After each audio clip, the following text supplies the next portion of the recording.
And opinions of the following program do not necessarily reflect those of Morris Media Studios, morrismedialive.com, or its affiliates. Listener discretion is advised.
All that clapping for.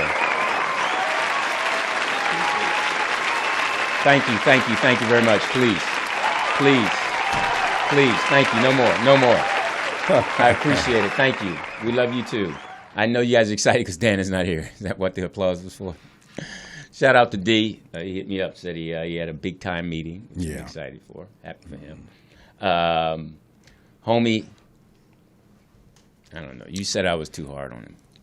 Yeah. He's running late? Well, good, as long as he comes. I like Jeff. I don't understand why people don't think I like Jeff, but I do. Hey, I'm Louis Dix. TDP. And as I said, Dannon is doing what Dannon should be doing, making money and taking meetings. Arnold will be in a minute. It is another day. First of all, shout out to all the teachers, coaches, chaperones who had to go on. This is a big retreat week. Yeah. With the kids at schools and high schools and middle schools, taking them to different camps and in the woods and different things. And I'm assuming that the kids aren't allowed to have all that technology with them. And they actually have to talk to each other and get to know one another and actually do things that we did all the time growing up. Just be yourself, be human. Mm-hmm. So shout out to them because I'm sure they're dealing with, I don't feel good, I want to go home, please call my mom. Homesick. I don't have a toothbrush, this person is picking on me, this person doesn't like me. I'm sure, now I'm going to go ahead and generalize, but I'm sure it's more of that happening with the girls. It used to be. No, you're generalizing, go ahead. It used to be. I don't know if it's happening now with so much with boys, but boys sort of, back in the day, you tussle, you fight, boom, next you move on. But now they got peanut allergies. Yeah, you got to worry about that. Somebody's, even if your breath smells like peanuts, some people are so allergic, your breath smells like it. So I'm sure they sent out a memo, nobody can bring peanuts? No. People are not going to be able to appreciate peanuts the way we did. I still love peanuts. Me too. Give me a payday. Yeah. But okay, so. I want to say this. Sure. The teachers, teacher Miss Blue. That's your favorite teacher? Well, Coliseum Elementary School, she's the one who replaced Vanna White while she's out with the, the C-19. Oh, Vanna White's she's been off? Yeah. Oh, okay. So Miss Blue is a local teacher here in Los Angeles who's turning the alphabets. Great.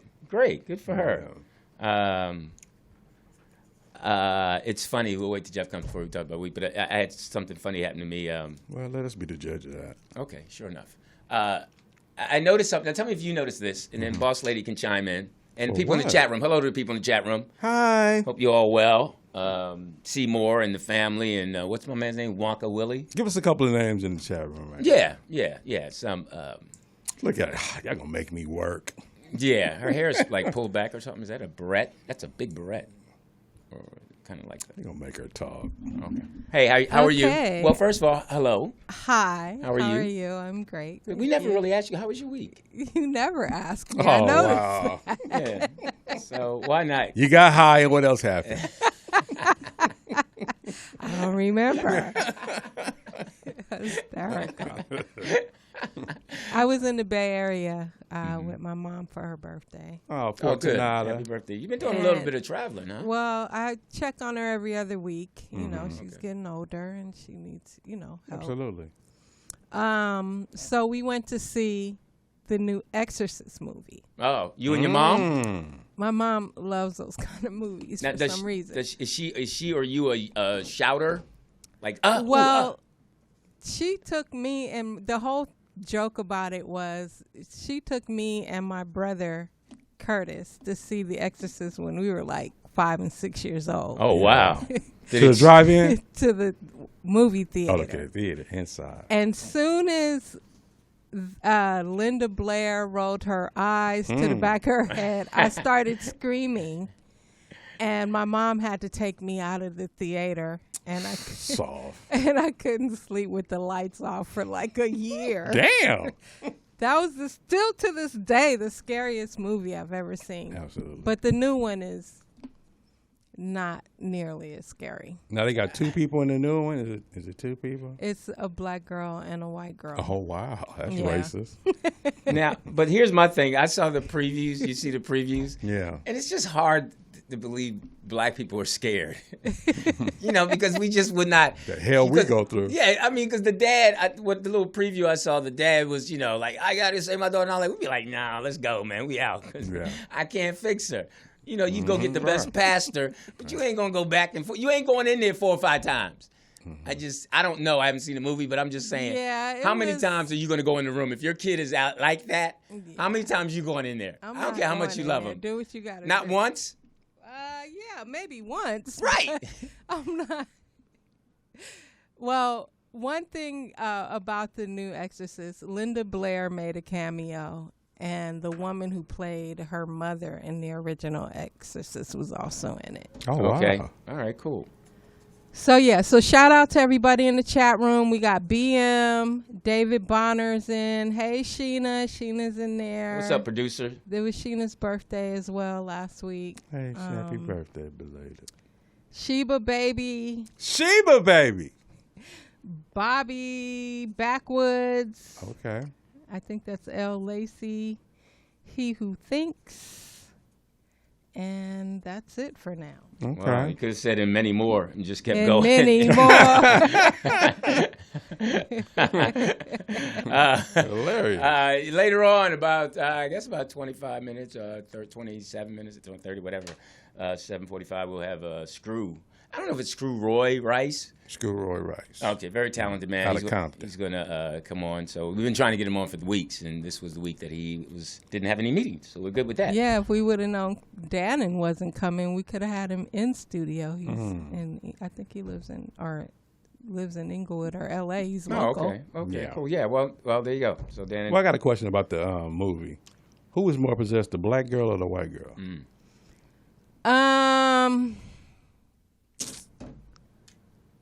I think they showed more of the black girl. That's about right. And Mr. Tomfoolery said, "I'm in here, P." Okay. Oh, I think we got a call right now. Let's see who it is. Caller, you're on the air. Hello. She's never together. Caller. I got nothing but love for you, baby. That's the song I've been listening to all week. Heavy D, rest in power. Yeah, what's up? What's going on? What's going on? Tomfoolery from the big city. Tomfoolery. What's up, Tom? How are you? How you feeling?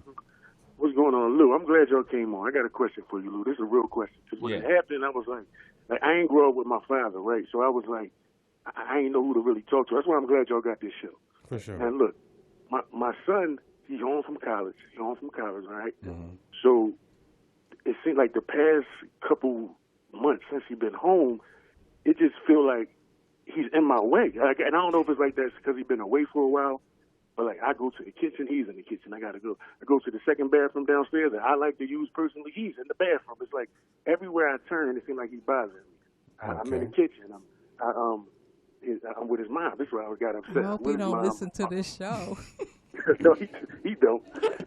I'm in the kitchen. I'm with his mom, and I'm doing my thing. She had the pajamas on, looking good. I run up on her. I turn around. He's standing right there. I ain't even hear him coming. It's like you walking with angel footsteps or something. And it's like I couldn't. So it's just like I want to know: did you experience this when your son came home from school? Like, or is it just me? Because it seems I'm like, dang, I don't know if it's because he's been away for a while, and I kind of got like that, like I don't know. I guess it's like when the male lion kicked the baby lions out. Yeah. The male lions, it kind of got that feeling. And I want to know: is it normal or is it just me? Like, you know what I mean? You want to address that, Louis? Yeah. You did you want to? Well, he asked you, so Okay. I'll let you. First of all, Tom, congratulations Absolutely. to you and your wife for getting him through college and getting him there.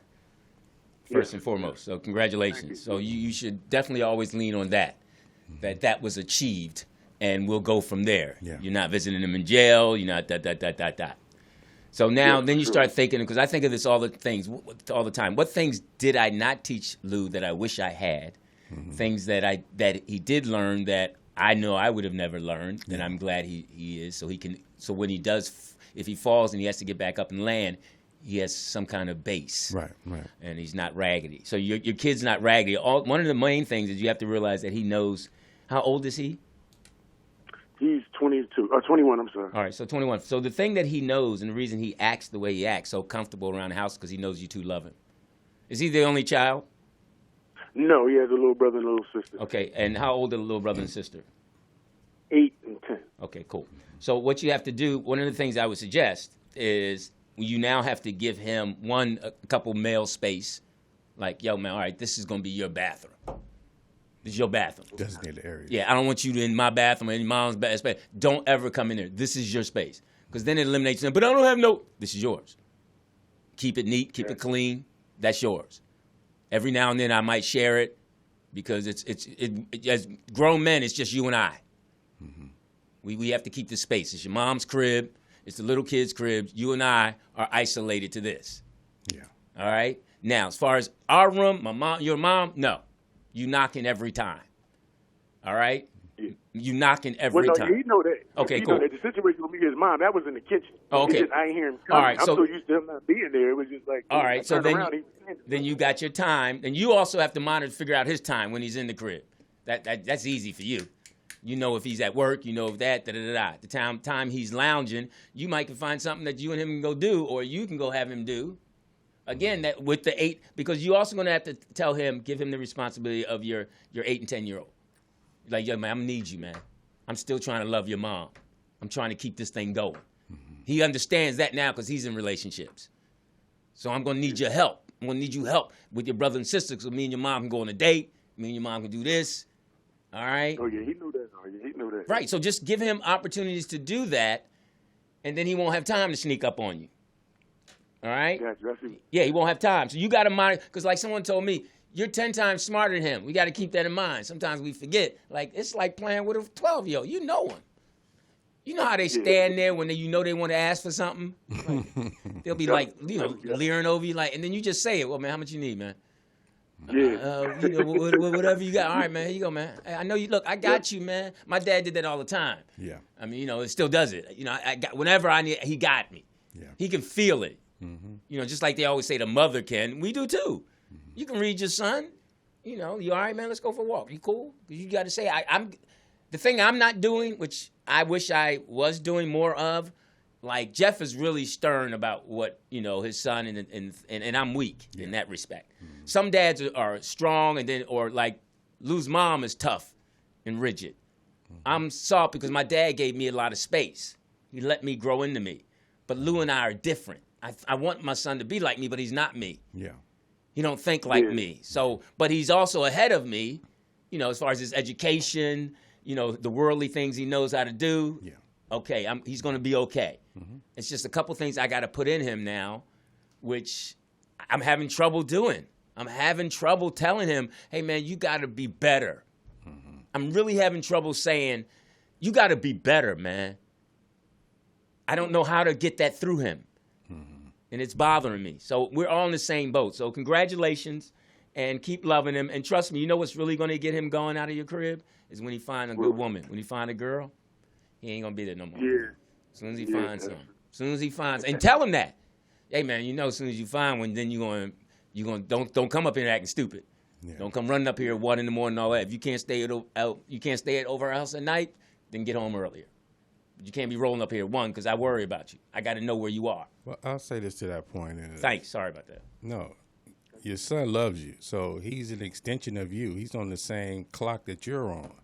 Yeah, that's what it is too. TDP. It's like we running on the same clock. Yeah. It's like whenever I get up to do something, he's getting up to do something. Whenever it's like we on that same timeline. Yeah. I don't know how to break that. No, don't break it. It's divine intervention. So at those times, that's when you need to talk to him.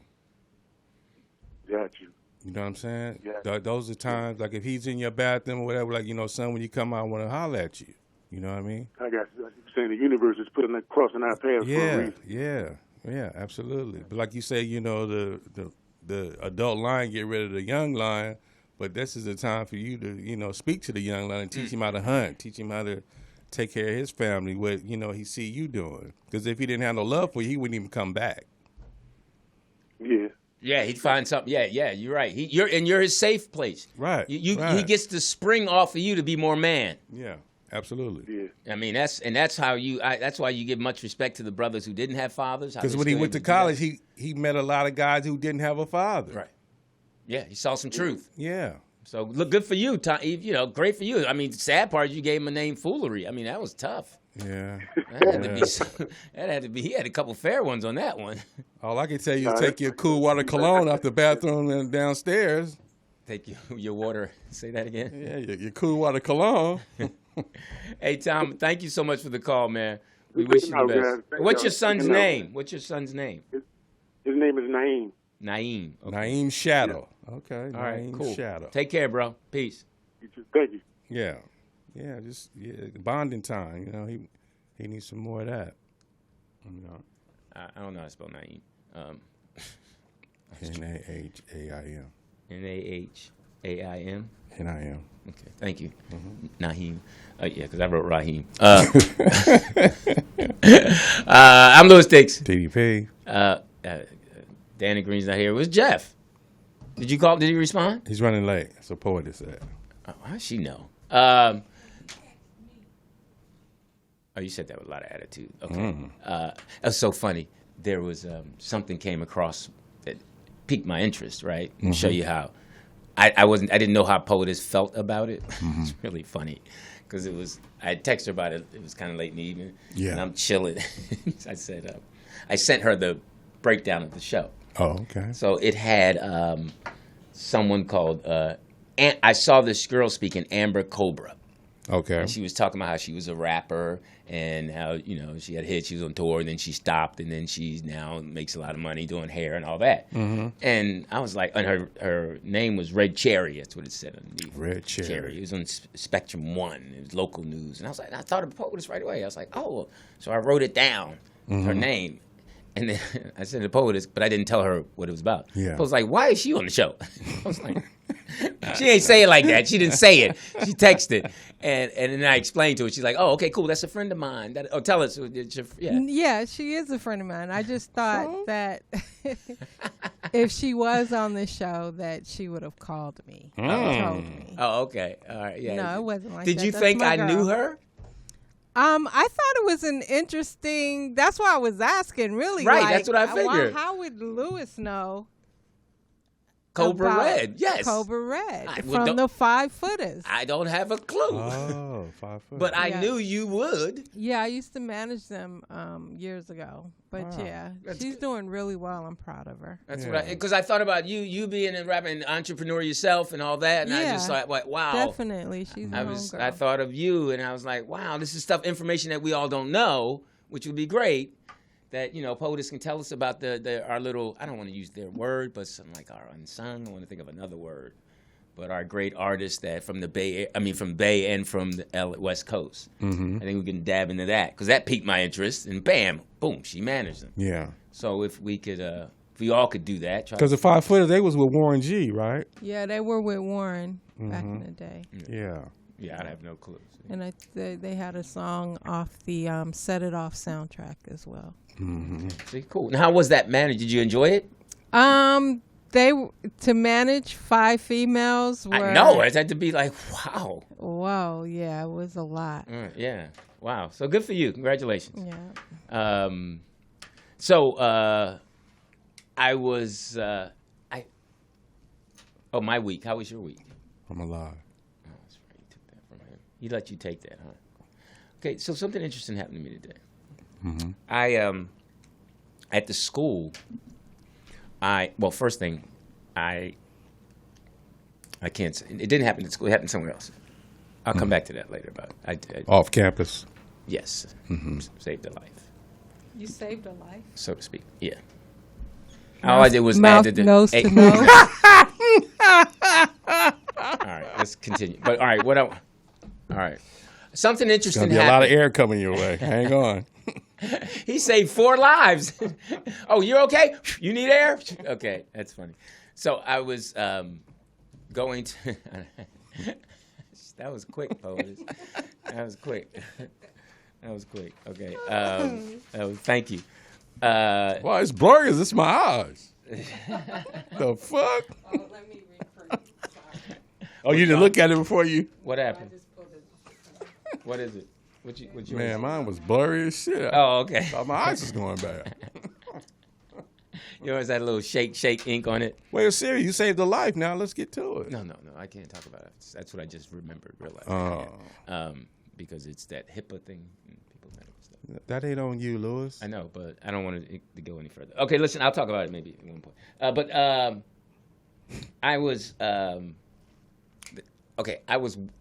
I had to do this thing at school where I get a car wash and have to walk back to the school and get another car wash and get the cars washed. So it's Suburbans that we take.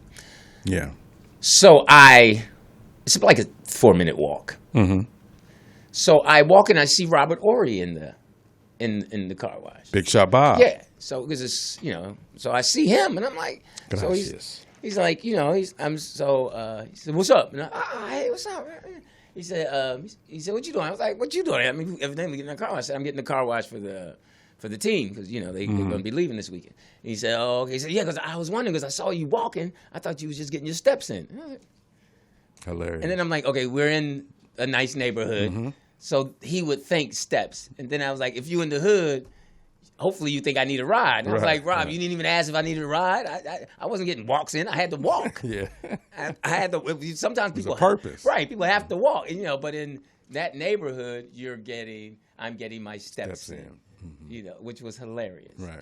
And I started looking around like, okay, all these people are evidently getting their steps in. Where in my brain, I was walking. Right. Because I couldn't drive. Right. Or ride a bike. So if I could have, or scooter. Maybe I should have taken the scooter. E-bike. Right. Yes, I could have done that. So I was like, that's funny because if I'm in the hood and you drive by, you're like, oh, hey, Lou need a ride. Yeah. If you over the other side. Getting your steps in. Yeah. Well, let me text him. Oh, Lou in the neighborhood. Okay. I see him. Yeah. But I thought that was hilarious. Do you walk? Do you get steps in? Sometimes. But do you track it and stuff? No, I do not. Do you track walks and stuff? You do? Do you tell people? To go hiking, ride or bike? Do you tell? I'm just wondering, why do people tell other people about their steps? I don't. You don't? But you know people who do that? Yeah, but every now and then I'll hear somebody say I got to finish my steps or I'm walking. And when someone says that, I always want to just push them down the steps. Why? That was just a joke. Come on. That's why you can't do that kind of Say by the phone. Can't. Caller, you on the air. What up, man? It's Poo-Lee, man. Poo-Lee, talk to us, Poo-Lee. Hey, man, I'm proud of you, Lou. You can stop your the writer's strike over now. You can stop your job at the hot dog stand now, man. Is the writer's strike over? Yes. Oh, the writer's strike, not the actors. Okay. Yeah, you can stop working at the hot dog stand now, Lou. I'm not at the hot dog stand. I told you I am an assistant coach, and then I. Oh, my bad. I thought I seen you with the hot dog stand down Hollywood Boulevard. Hey, no shame in my game. If that's what has to happen, that's what has to happen. Respect to Jeffrey Owens. How y'all team gonna be this year, Lou? Oh, we're looking good. We're gonna go. We should go back to back if things go well. We got to depend on our guards. Our bigs are young. We got 3 bigs that are sophomores. They babies. But we're gonna use up those 15 fouls. So it's gonna be about you and the kid. So who are Master Peak's son? Yeah, I think. Well, Notre Dame's gonna be tough. Derek Fisher is now coaching at Crespi, So we're going to go against him. So we're going to knock off that hype. And a lot of transfers. I think the boys are there. Matt Barnes and Derek Son. I think all three of them. Yeah. Hey, TDP, what is it going to take to get Chris out back, man?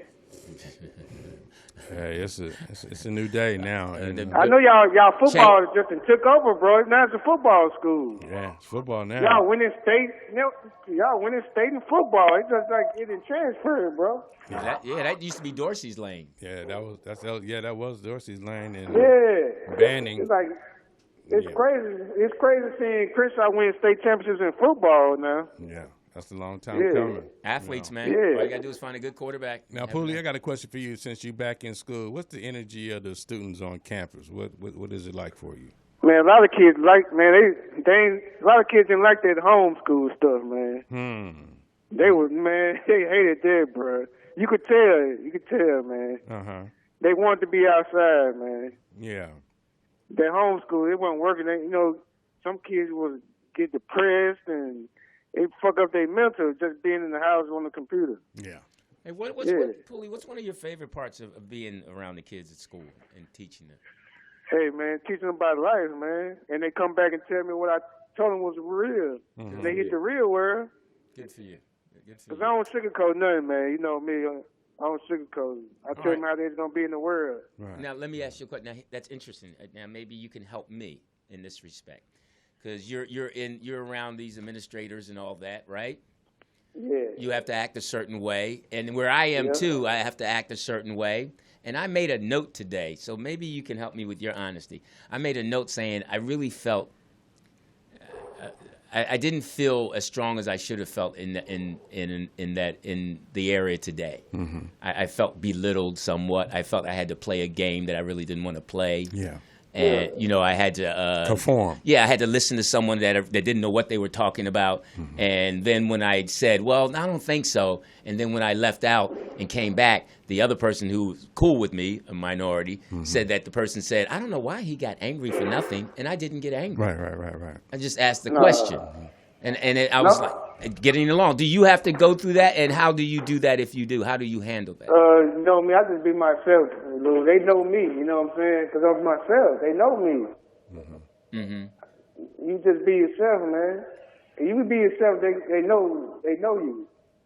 Yeah, I don't think I've been consistently more of myself as I should be. Yeah, just be yourself. Yeah. Then you can't, because I ain't gonna lie, a lot of them teachers, they know when you're trying to play the game and kids' ass, you know what I'm saying? Yeah. So you've never wavered, or you've just always been Poo-Lee? I always been. That's what they like about me. That's what the principal like about me. And you know this, Lou. If a kid could get away with anything, he will. Absolutely. He will get away with it if you let him. Well, so respect to you, because I'm gonna take a little bit of that and try to incorporate that more. Just be yourself, Lou, man. I know I get on this computer and joke, but you know what I'm saying? I care about them kids, you know. Absolutely. Good for you. Well, thank you, man. Appreciate the call. Oh yeah. All right. Poo-Lee. Strong guy. I know you and Jeff never really, differently for you. When you're in the writer's room with different people, you have to handle it differently, yes? Well, in the writer's room, we have diplomatic immunity, so you can say, whatever it is. Now, without thinking that you can without getting fired, or is there a line? You just can't get personal, or you mean about the project? You can say your opinion about something. No, you just have diplomatic immunity in the writer's room. You can speak about whatever, open and freely, both ways, But I always try to give information that if you don't believe me, you can go look it up, So just like when it comes to us and how we are portrayed and how we are visualized, it's like, no, we're not going to do that. Why would we not do that? That's funny. No, it's not funny because it's a terrible imagery and a bad reputation of who we are as a people, because we would never do that. Right. I see a lot. And I'm sure, help us out in the chat room. The phone numbers or call is 323 something something something 323-815-42. I can't see that number. Is that 14? 04. Okay. What? 323-815-4204. Normally, I couldn't see it. Okay, so give us a call. Let us know if how you feel about that. Did that make sense? Yeah. But like Poo-Lee said, being yourself, you don't have to be demonstrative of the situation. You know, like they want to really put like this classism because, you know, they say we're a certain type of individuals. No, I'll just give you the real situation. So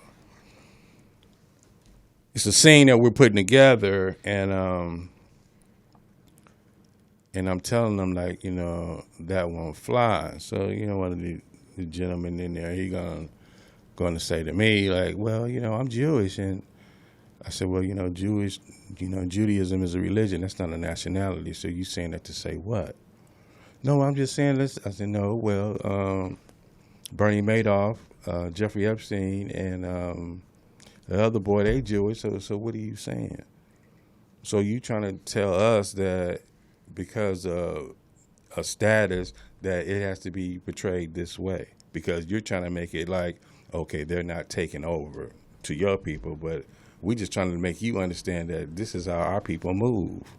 We don't do that. So why are you trying to force that issue on us? And make that a subject of humor or right, but whatever they try to make it. But it's demeaning to us, but it's laughable to you. But you wouldn't let us do that to you. Right, because that's some of the things, one of the notes I made, it's if you, whatever, out there, 323-815-4204, if you've ever watched something, because I know I have watched something on TV and I'm like, that wasn't funny, or we wouldn't do that, right. Or wait a minute, hold up, man, that's not, wait a minute, right. You know, that doesn't make sense. Yeah. And then sometimes I watch things, or we watch things where another culture is doing it, and you're like, oh, okay, that's how it's done. Okay, cool. Where you want to do the same thing with us. Okay, that's how it's done. Mm-hmm. Like we got a little bit of taste of that in Roots. You know, but you look at some of the other shows that we were supposed to get to taste. I mean, The Cosby Show gave us that because Dr. Alvin Toussaint made sure that certain things stayed status quo as they should, right. Them to see them. Right. So it was very interesting in that respect. So let us know what you think. Have you seen things? I'm trying to think of some things. And also we have a funny segment that I thought of. Okay, again, you'll be the judge of that. What celebrity said what? Said this. I'm going to say something that a celebrity said, and I'll give you 3 celebrities, and you tell me which celebrity said it. Out of the 3? Yes. Who said it? Yeah, said, you know, whatever dumb thing. But in about 5 minutes, Mr. ScrewRoy Rice. And it's interesting because Screw is always, he's funny. He shot a special. Mm-hmm. A lot of people are shooting specials. Yeah. A lot of people are shooting specials. As they should. And then we're going to talk about falling... In love, what were the 3 things that made you fall in love with someone, and what were the 3 things that make you fall out of love with someone and breaking up? But how do you define love? Well, I define love that you want to be around that person all the time. I don't know. I thought I did. I don't know. That's what I'm saying. We say the word, but... Now, love means something totally different to me now in respect of I just want someone that that I can relate to, and that is a nice person. Right. That, you know, that cares about me. So, you know, and allows me to care about them. What'd you say? Oh, hilarious. Speaking of love, have you guys watched The Golden Bachelor? For what? Why would we watch The Golden? And what would you think if I said, yes, I watch it every week? No. Why? The guy that's golden. The TV comes on and he's golden. What makes him a golden bachelor? No, it's an older version of The Bachelor. Like, it's the Bachelor in this episode is 71. What does he do? I'm assuming he's single. He's bachelor. Yes, his wife of I think 40-something years. Yeah, she died. So died. Of course. How he kill her? So it was just interesting. I did watch the first 2 episodes because I just been hearing all the hype because I don't watch The Bachelor. But I said, let me see what this is. Okay, now, hold up. No, what I heard. Did you hear the hype? No, what I heard about this show, I guess the sister that was on there, she just got booted off or whatever. And she said that they would have them stand up there for hours. They're like, we need some chairs to sit down on. Exactly. And you got 60-year-old women calling up in bunk beds.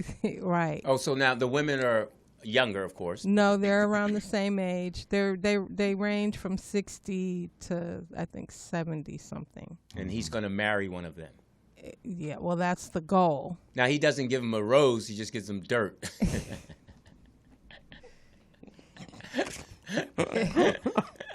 There's a placebo. Right. He does give him a Here's your plot. I mean, what's in the prenup? Your plot, my plot. But it's just interesting to see, like, the difference between the younger bachelor and how the older bachelor is. Like, the needs are different, the expectations are different at that age. I'm assuming. And then the women, they ain't all like running off crying and acting hysterical. They're So you're just saying- kind of like, oh, okay, well, it didn't work out. Oh. So the fakeness is a little more mature here, but it's still fake. Are you with me? Because Code 3 tries to probably. argue with me when I say she gets upset when I What, say, reality TV is fake? Yeah. Yeah, Okay. Now, most of it is. he wants So are the to- women drinking on there? Are they drinking liquor? Are they drinking wine? Is They're it- not. I mean, I think it's not as alcohol induced as you see like most of the reality shows. But the women are, I feel like, still kind of throwing themselves on them. On my man. So is he? What does he do? Or he's retired, right? I don't know. Is he? I'm assuming he's rich. I don't know what that means, but he's well off, right? Because he's got the insurance from. He seems like just a regular old dude, old white dude. He don't. Could you be a little more plain? A regular old Yeah, white he don't dude. seem. I don't know. I can't So tell he's if not he's rich or not. So he's not the guy that says, "What was that guy that I do this because I can?" Or remember that guy, that guy that did the commercial with the liquor. Oh, the most interesting guy, man in the world. Yeah. No, he's not that fly. Now that guy could be a bachelor or a golden bachelor if he wasn't. Yeah. Because he's cool, he's smooth. Women like him. Younger. What is it about? Because women are always saying that older men like younger women, but younger women like older guys. A lot of them. Yeah. Why? It's a mature Because factor. women are more mature than men at a certain age. And so I think they would, All right. Well, we'll see. prefer older men. We'll see how that works out. I'm sure you'll stay on top of it because it's hot in the Yeah, news. it's not a bad show. Stop saying that. It's not a show. It's make believe. It's not real. Do you Maybe feel it's you real? can be the next Golden Bachelor. You said that so aggressively. No, serious. But the thing The is, person has to you're die. not single. You're not single. I forgot. Yeah, the person has to They can die. still do the show. You'd be on BET Plus. All right. Let's pitch it, Lou. Let's pitch it. Hilarious. The Where's- Black Bachelor. Yeah. No, now who would? Okay, that's a good question. Who would be a good bachelor, bachelorette? I mean, bachelor. You. No, I'm just saying. Like, okay, would Maybe definitely not Snoop's- Tyrese because Snoop's Tyrese got dad. Snoop's dad. Yeah, Okay, someone Tyrese just too showed me young. a bunch of pictures of him. Of who? Snoop's dad. Snoop's dad. Okay. Or my man's dad, Mahone's dad, Drake's dad. Drake's dad. Oh yeah, Drake's dad. Okay. Who else? Let me see. LeBron's. You know whose dad is fine is Stephen Curry's dad. He Okay, has him a- because he's Dale single. Curry. Dale Curry. Okay. Yeah. Bill Walton. Oh, hilarious. Who is Bill Walton? Basketball. Basketball player. That's interesting, though. Okay, cool. All right. So listen, we're sending that to ScrewRoy. So he wants to send it to Yeah, his. I just sent. He's. Let's see how he comes on the show. Somebody says Speedy. Yeah. Hilarious. He'd be the golden Buddha. And I'm glad you mentioned that because we want to Speed doggy dog. send a shout out to Speedy and his kid's mom. It was our 1 year anniversary. I don't know her I name. don't think it. Yeah, because I saw a post. I think she passed more than a year ago. Oh, okay. Well, it was the anniversary. I'm sorry, and I'm sure. And I saw the kids and Speedy and them put Yeah. balloons. But I think Speedy spelled her name wrong. Charity. Yeah, Charity. And also another gentleman passed that you knew him. I didn't know him. Oh, just the picture of him. I didn't know him. Oh, you know another gentleman. Keith? Keith, yeah. Shout out to him. I guess he was a good friend of Keith Jefferson. Yeah, he's a good friend of Speedy. He was Slave 3. Let me tell you, remember when Fox did the video shoot at the church over on Adam? Yeah. And when Speedy was trying to hook you up with him, that was Keith. Yeah, I remember that now. Mm-hmm. He was Slave 3 in Django. Was that? Yeah. He was he? Yeah, in the opening scene, he was Slave 3. But he's in Fox new movie where Fox plays a lawyer. He's in there. So. Oh, okay. Yeah. Well, shout out to him. Rest in peace. Keith Jefferson. Keith Jefferson and Charity. Shout out to Speedy. He's a great dad. Yes. Yeah. Yes. It's Speedy. Yeah. I'm not going to be hanging out. But I'd love to see Speedy on the Golden Bachelor. You don't want to see that. Because he's such a lover. He's such a lover boy. But it'd have to be the big version. The girls would have to be big. Yeah, and that'd be cool. That'd be a nice spin. Yeah, they got to be two something to do something. Yeah, and the thing is, he wouldn't bring them flowers. It'd definitely be a meal. That whoever got the best meal is the one that he's keeping. So he wouldn't pass out roses, pass out burgers. Yeah. Who likes which burger? So, all right. So my man should be clapping in right now soon if he got it. I'm sure he's tech savvy. Life is precious. Yeah, he's tech savvy. And shout out to who else is my cousin is getting married, male cousin. How old is he? He's like 29, maybe 30 something. What's a good age to get married? He's a police officer. 40. I think a good age. I think there's a lot of. You just have to be ready. One, you have to be ready financially. No such thing as ready. That's true, but it's best to be if you can be. You got to. Hopefully, you have somebody that's practical. Because if you're not ready, then all right, let's do this, let's do that, let's make sure it's right, let's save here, let's save there. But there's no, you're right, there's no best time. When it hits you. When you feel it, you feel it. You drop to that knee. I don't know if they still do that. But when you feel it, it's a monumental feeling because, one, I'm sure for the woman to say yes or whoever, the partner say yes.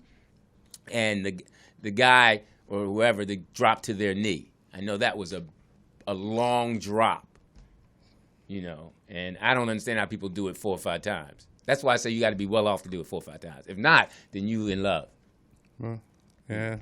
It seemed like most men that have been married a long time and then they're either divorced or they lose their wife.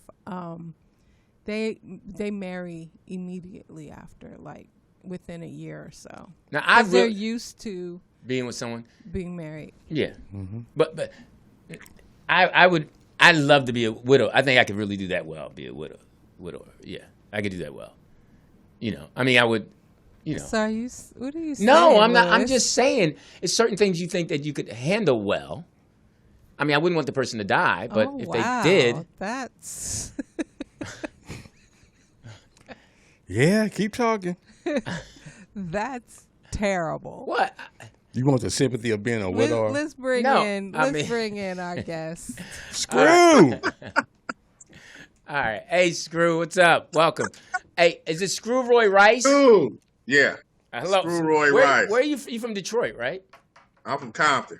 Oh, there you go. Compton's own. It's just like Detroit. Hilarious. How are you? Hey, thank you. I'm good. You up here gonna keepy D yourself. What? Doing what? You gonna keepy D yourself. What's that? Snitch you on gonna yourself. tell on yourself. Oh, okay. I'm so corny. I could be a widow. I'm over here dying like I'm not a part of this conversation. It didn't come out right. So before we go any further, because I know you shot a special. My second one. How is it going, and how were you excited about it, and when did you do it?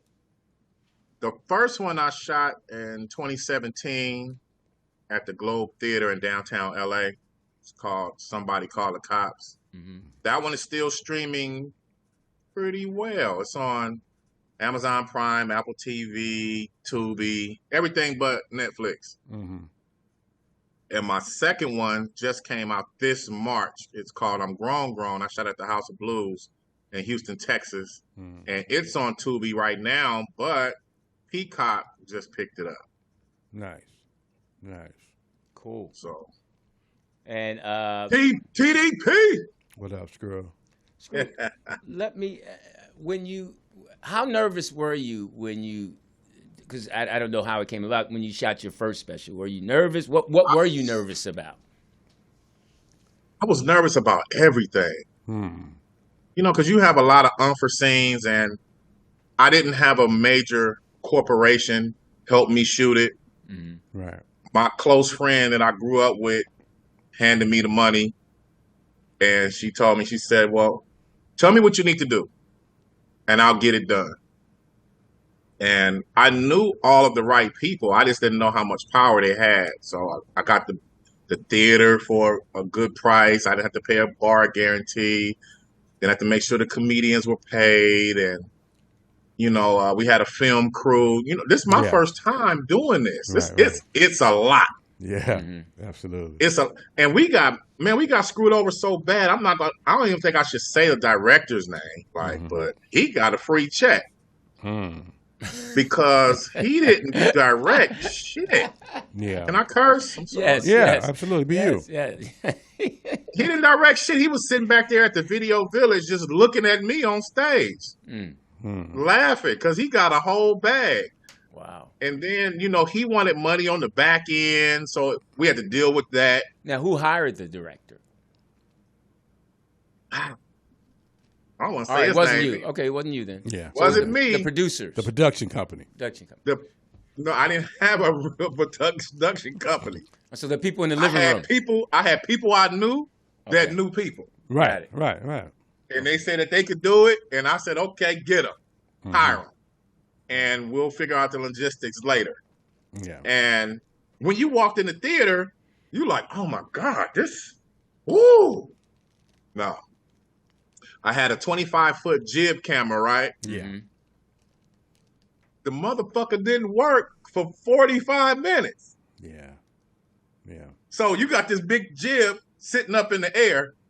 It's not doing it's not doing shit. Right. So I didn't get a lot of aerial shots. We had 5 shots. And we rented red lenses. Found out later, after we spent $1,500 a piece, that we didn't even need red lenses. Yeah. Wow. So it was a lot that I learned. Got it.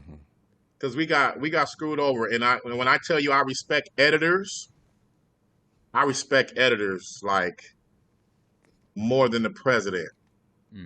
Yeah. Because what we got when it was raw, I almost cried. My business partner cried because she's like, we can't do nothing with this.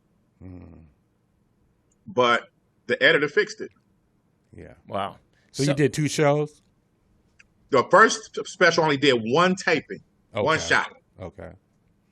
Then I thought, you know, going over an hour, being cocky, that actually works against you. Yeah. Why? Because when you edit, that's more time to edit. And the editor's going to charge you per hour. Right. So I did 1 hour and 21 minutes, and we had to cut it down to 50 or 53 or something like that for the intro. So that cost us a lot of money. But overall, it was good. It was an experience. And you got to think, it didn't come out to 2020 because I had an agent. I'm not going to say their name. Right. They had it sitting on the shelf. They didn't know what to do with it. So they figured if I didn't call and complain, they weren't going to say nothing. And it took for Barry Brewer, shout out to Barry Brewer from Chicago. We were at the Comedy Union doing the last show before the lockdown for the pandemic. March 2020 was actually end of February. I was on that last show. And Barry Brewer was showing me his footage from his special that just came out. And I told him I had mine, and he asked me, was it packaged? I said, yeah. He said, man, take this number down. It was the number to his distributor, Black Water Horse. Yeah. And the rest was history. Once they called us back and said that they loved it and they could do something with it, I got rid of my agent. Nice. Wow. Yeah. Good for you, man. Congratulations. Now, so and then the second one, did it go? You were avoid of as many hiccups. Oh man, it was different kind of hiccups. Mm. It was still hiccups. Mm-hmm. I hired a film company, somebody I went to high school with. They lived in Houston for over 20 years. She had a production company. Mm-hmm. So she had the film crew, she had everything. And I asked her, did she have any experience in shooting specials? She said, yeah. Took her word for it. She has experience. She has the company. She had the staff. So I hired her. It was all bad. Mm. So I call myself, appreciating my black women. I love black women. Absolutely. So my whole production team were all women. Yeah, you should have called Jalen Hurts first. Yeah, well, I know now. Yeah, Jalen had. And then the editor saved that special. Yeah. Wow. All right, so Wait, so here's the thing, Screw. So in shooting your special, so you got your jokes that go in chronological order. In editing, Did they move your jokes around? On the first one they did. Okay. On the first one they did. Mm-hmm. Now, did you do your musical bit? And did on that the cost? First one I did. On the second one I did. Did the first one? Did it cost? Did you have to pay for that? I did it to music that was made, and I got that clearance. I paid for the music. Okay. So it doesn't cost you to do "Ring Around the Rosie"? That's free. I don't think you did that in your bit. But Yeah, that's not patent because. So those songs and stuff that you sing aren't patent. Those nursery rhymes, they're not patent. I didn't know that. I thought you were talking about when I do like the old school dances to the music. Yeah, no, I meant like how you do like let's. Oh yeah, no, I didn't have no issues with that. Really? None. Now that how did that bit come about? Is that real? That's just from your childhood. That bit came about. I was at the Cave performing with Scroncho one night back in 2007, 2008, and I was just thinking about how we used to go out back in the day when we were younger. Mm-hmm. We used to go to the old school clubs, the Century Club, Savannah West, all those clubs. Dudos, Oscos. And we used to do all those old school dances. Well, I could still do them. So I would take people back on that journey. Got it. Then I'll tell them, I said, I'll take you back a little further when we were kids and we got to play outside after we cleaned our mother's house. Mm-hmm. And we did those nursery rhymes because all we had was each other. I grew up in the hood, so we didn't have no board games or nothing like that. We were outside all day, so we had to figure it out. And some of your nursery rhymes, because I was wondering, are they from like Philly? What are some of the L.A.? I think they're national, dude. Right. Engine number 9, going down Chicago line. Yeah. Okay. Engine. Everybody knows that. Yeah. The train jumped the track. Do you want your money back? With money back, and yes, YES spells yes, and you are not it. Mm-hmm. And there's a bluebird on my shoulder. Shall I kill it? I never heard that. I never heard that one. You never heard that one? No. On my bluebird. On my. If there's a bluebird on my shoulder, shall I kill it? Mm-hmm. And when you're not ready, you say no. But you're still hiding. You're still trying to find a place to hide. Oh yeah, because we call that hide and go seek, right? Yeah, that's hide and go seek. Right. So that was your chant while they were hiding? Yes. There's a bluebird on my shoulder, shall I kill it? Or we would take a can and throw the can. The person who was it had to go grab the can, and then you had to go chase everybody. Right. Oh. You remember that one, TDP? Yes, sir. I don't remember. See, I think these are geographical. Yeah. Because I don't know. It worked in Miami. Yeah. It worked down south. It worked when I was doing Carnival cruises for 7 years. It worked. Wow. Every year. Now, would people come up and give you ones from their childhood?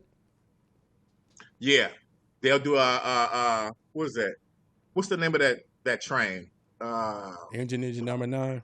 Not engine number 9 was an older one, like Louis Dick's time. Oh. Pensacola, something. It was the name of a train. Oh, the steam engine. That's yeah, dope. hey, with coal. I can't remember that one, but people would tell me, you should do this one. I'm like, but that's for 60 and over. Okay, okay. Nobody else is going to get that one. But there was one before Hide and Go Seek, and there's a Bluebird on My Shoulder. There was another one that they did. And then I would do Down, Down, Baby. Down, down, baby. Down, down, a roller coaster. Everybody know that. We didn't have that in Philly.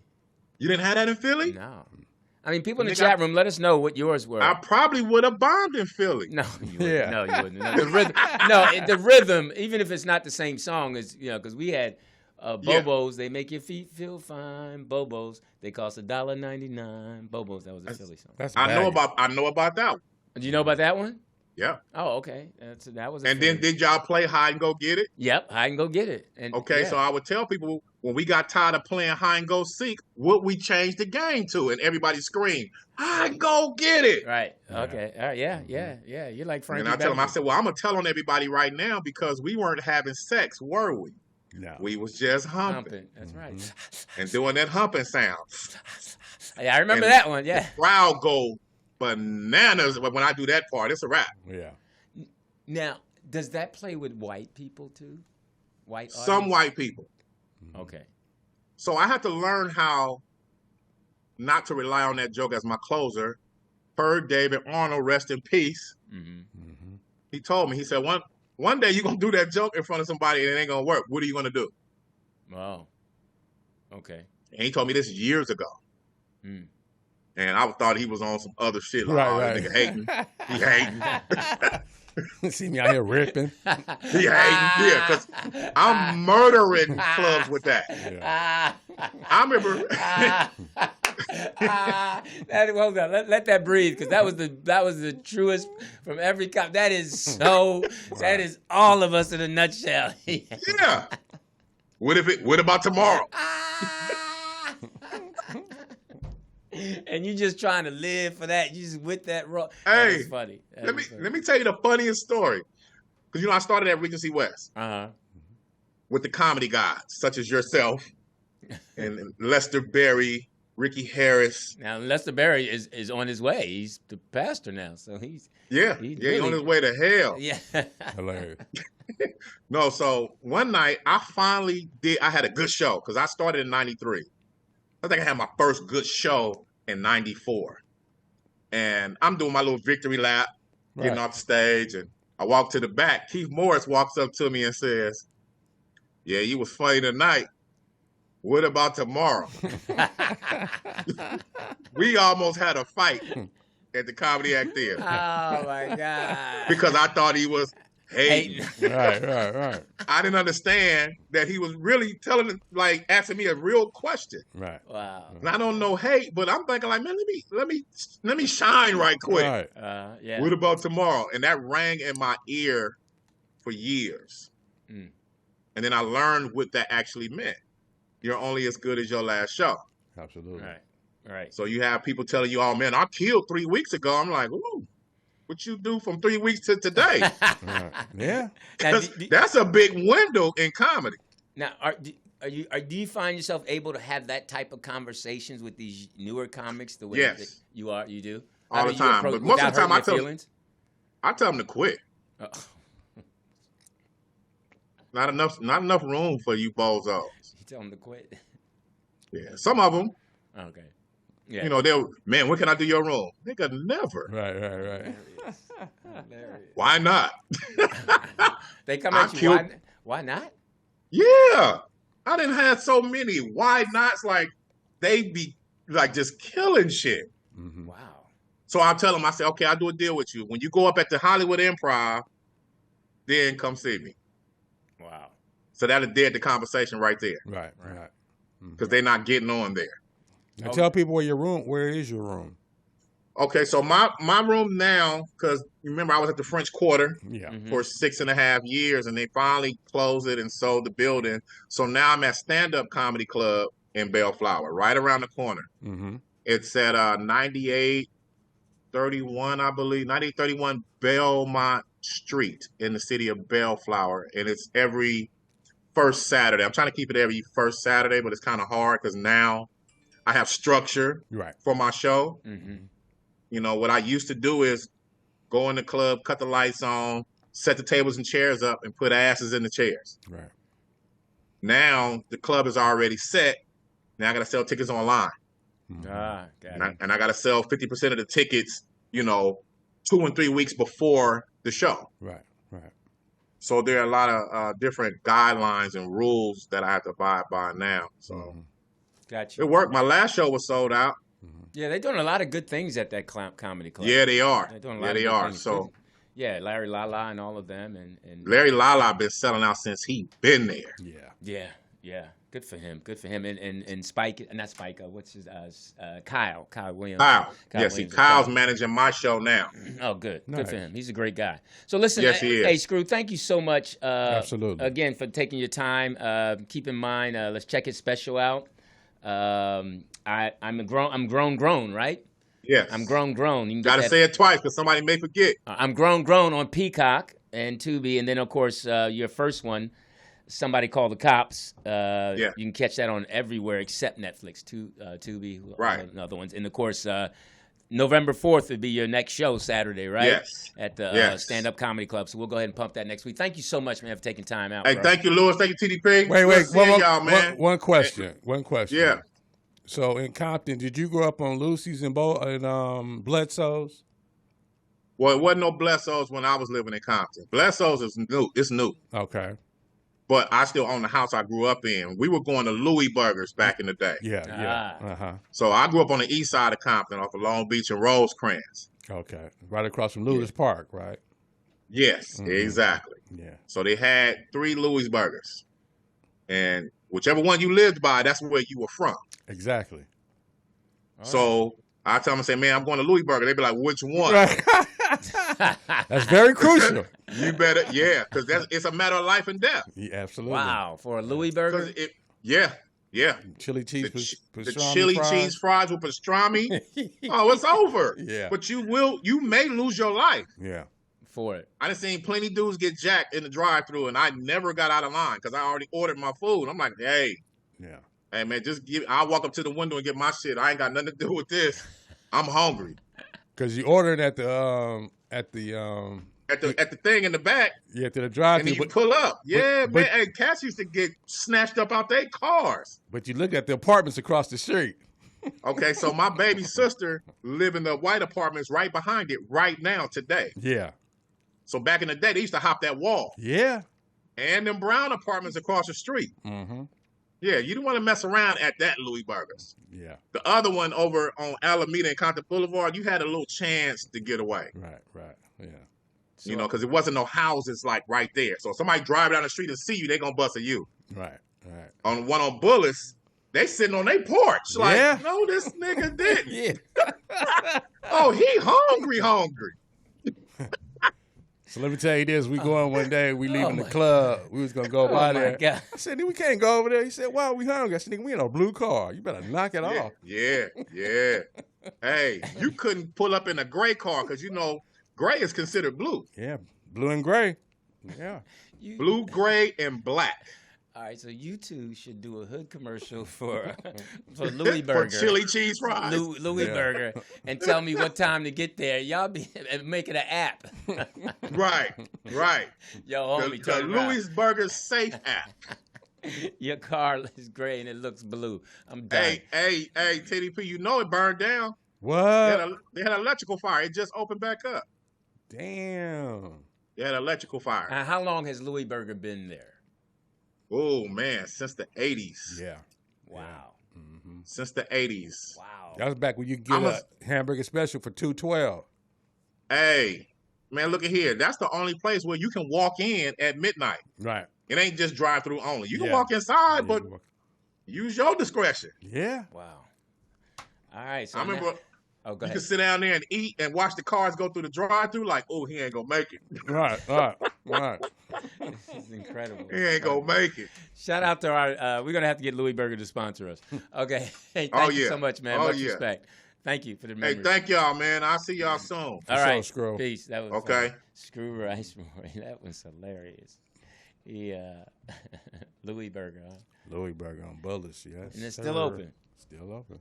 Man. Okay, listen, I'm Louis Dix. TDP. And my man's not here, and my man, I guess, is running. I guess he's just late now. So he's not running late anymore. Is he just late? Well, he's on assignment. He's on assignment, so he's late. Okay, so listen, coming up right now, we have, because we're actually on time, and as soon as she finished texting whoever she's in love with. Weed, man. Oh, is that who she's texting? So you sure to be on the 8th? She's going to go ahead and push a button, and we're going to start my man's segment, which I'm excited about this week because I had a great time at the game. What? Yes. Actually, I had a drink. I had 2 drinks. Mm-hmm. Oh, here we go. I thought it was no, it's all about her. 35% of the couples in this country. Oh, we're actually late on her. Well, we reversed it. Uh-huh. She let us do that. I got you. I am. That is a fact. Tell them, P. Growing up as a kid, I never understood the things my dad did. Like hitting my Yeah, Red Cherry, take that. Yeah. That's what I thought about. I was like, she a better rapper than Red Cherry. Oh, well. Because she's red. She stole her look. Is that what it is? Well, kind of. She was light skinned, but she wasn't pretty as Poetess. I don't see it. No. She didn't look like she had the swag that Poetess had. She looked like she's doing just what she should. No, she's dope. She's dope. I knew she was going to say that. That's why I said that, because I knew she don't hate on women. Okay, so in California, there was a law just passed, the Ebony Alert. Did you guys hear about that? No. What is an Ebony Alert? The Ebony Alert is a newly enacted alert for its the first of its kind, and it prioritizes the search for young black people, young youth, because the regular Amber Alert doesn't really focus on finding black youth, because with the Amber Alert, they don't focus on like runaways or domestic situations, and most people believe that most black kids that come up missing are runaways. Yeah. So with the Ebony Alert, which is similar to the Amber Alert, addresses the crisis of missing black children and young women. The law, which will go into effect on January 1st, will allow the California Highway Patrol to activate the alert upon request from local law enforcement when a black youth goes missing in the area. The Ebony Alert will utilize electronic highway signs and encourage use of radio, TV, social media, and other systems to spread information about the missing persons alert. The Ebony Alert will be used for missing black children or people aged 12 to 25. So they say about 141,000 black children under the age of 18 went missing in 2022. 141,000 kids. That's man. Brown babies. And they said black women over 21 accounted for nearly 16,500 missing persons, and more than 30,000 black people in the U.S. remain missing at the end of 2022. So, well, that's good news. Well, it ain't gonna work if they don't put no music behind it. I was just thinking the Temptations. Bitch, I'm missing. Bitch, I'm missing. See, I was thinking Temptations. Runaway child, running wild. Running away. The difference. Hey, well, that's not a good statistic. Let's see. Is Jeff in there? That's his stat. He's missing. Should we send out an Ebony Alert? Yeah, Ebony. Well, he wants something hard. Send out a Chicago song. The Ebony Alert. Nigga, you seen so-and-so. The hardest juggle, they say, they put, kids on the milk cart. So they put the black kids on the chocolate milk. Yeah. No, say yours again. That was funny, Poetess. What? Say it. Our Ebony Alert is, nigga, have you seen so-and-so? And then the comeback would be, yeah, I saw that the other day. Well, then the other be like, well, what did he say? Something? That's the chat in the app. What did he say? Right. What did he say? He said he was on his way. Man, it's been 2 days. Man, Do he you stopped at such and Citizens such. app? Yeah, well, Code 3 had every app. Every time something comes up, she said, oh, look. Do you have it, Peter, the Citizens app? My muse, she don't like no app. She don't But here's the nobody thing, right? follow When they her. just had the that alert for the the phone and everything, and so many dudes that had phones and the pin got busted because the alerts went off. Oh, that's right. If the emergency Yeah, alert. and they said in the Amish community, I think that's here in LA, they have it. They don't use cell phones and stuff. They kind of Electricity. stay away from electronics, and some of those people got busted. Busted. Oh, because they had the phone. They had secretly had phones in their pockets. Fell out their beard. Right.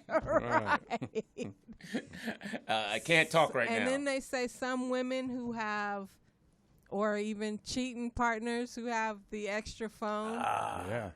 So Oh, a that's lot of technology. people kind of got busted when that nationwide emergency alert went off. Every time that happens, my muse just start laughing. And he called me and says, I told you. What'd I say? Well, actually, I call her and say, you were right. Yeah. You were right. So, yeah, that's I'm Louis Dix.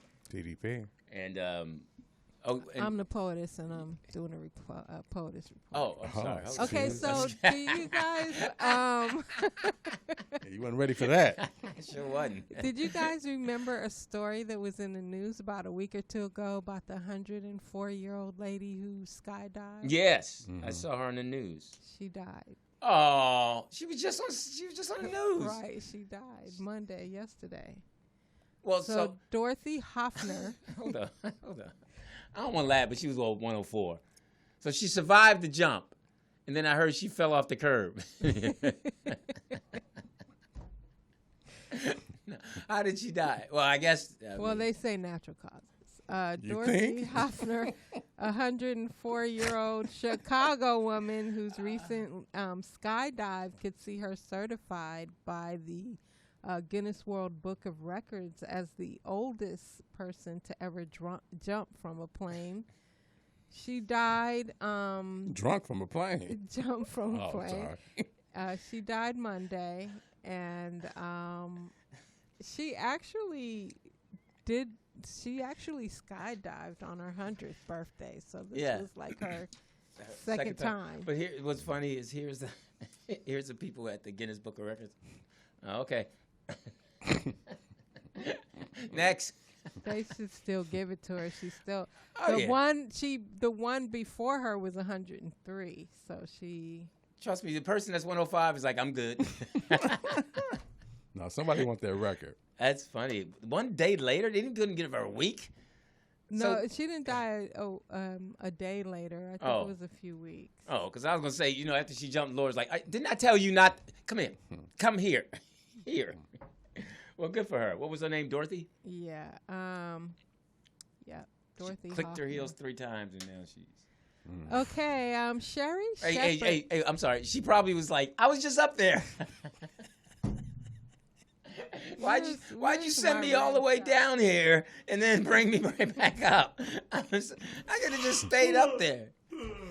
Okay. That's funny. I think that's hilarious. Let us be the judge of that. Right. All right, go ahead.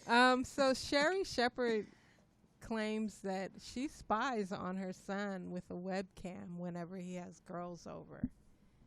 He's a special needs kid who is now 18 years old, who is dating. And so she puts a spy cam in the living room where they hang out, but he flipped the script and was like, oh, we're going up to our room. We just want to kiss. Do you think it's going too far? What do you mean, put this cam or him saying we're going upstairs to kiss? To put a webcam in maybe your kid's room or spy on your kids, basically. Have you ever spied on your kids, Louis? Well, we used to have the little monitors. Right. But after a certain age, Peyton lost her door because she slammed it, so she didn't have no door. But, you should know what's going on. I don't know how to address this. It's the boy is 18. He's special needs, right? Right. What's his challenge? And I need to kiss. He was born, I think, premature. Okay. So he evidently is functional. Yeah. Right. So, what is the girl functional? Is she doing it to protect him? I understand. Maybe it's his impulses. Or is it him just to have sex? a baby, because then she would probably be responsible. Okay, so she doesn't want him to have sex. Basically, yeah. So she With thinks sex he's going to comes a baby. Right, so she thinks he's going to. So why would. Okay, was she at home when he said we're going upstairs? Was she at home? She was at home. And he said she was watching the camera. And he she said. saw it. And when he said that, let's go up to my room, she ran up to his room to act like she was doing something else. Why? Just go up there. What's going on? You're not coming up here. Go downstairs. This is my house. But see, that is why there's, and with all due respect to the women, that is when a different tone is needed in the home. Because evidently the girl's parents hasn't taught her, or her dad hasn't taught her, you don't go upstairs to a boy's room. Right. Especially with the mother there. I understand if nobody's there. You on your own. But with the mother's there, no. Certain rules. She tripping. But she don't have nobody, unfortunately, to say, baby, I got this. Right. That's the sad part. I feel that way about, with her, Coco Brown. They're such beautiful women. You just, when you hear their little write-ups about how they're feeling and their heartbreak and they can't find anyone, Coco and her, you just say, man, you guys are such great people, great women, great mothers. I mean, and these men can't get themselves together. I read a post from Coco Brown, and I was like, my God. She was talking about how the guy, she's like, you guys think I'm tripping when I'm telling y'all this? Read this for yourself. What is wrong with the men out here today? And you actually put this kind of stuff in print? If you don't have your stuff together, leave these women alone. Now, I say that with all due respect, because I don't believe, if I don't have myself together, I'm not going to try to get with you. Unless, we're on an island somewhere and nobody's around. I'm just kidding. But no, What's come his on. name? Greg said he hit that. Greg who? Shelton? That was Speedy Girl, too. Wow, really? Yeah. Sherry Shepherd? She's a nice lady. Okay. She's super cool. But we can't be happy that it was a girl he was with. We can't even celebrate that. There you go. That's she can't even, now can she say that? Now, again, different tone. Yeah. The male be like, yo, hey, honey, a different conversation in the bedroom. He's going to go up there with a girl. Look, Lisa's a girl. Yeah. What you want, babe? It's a girl. I'm glad it's a girl. And then the woman would say, it could be, if it was a boy, would it matter?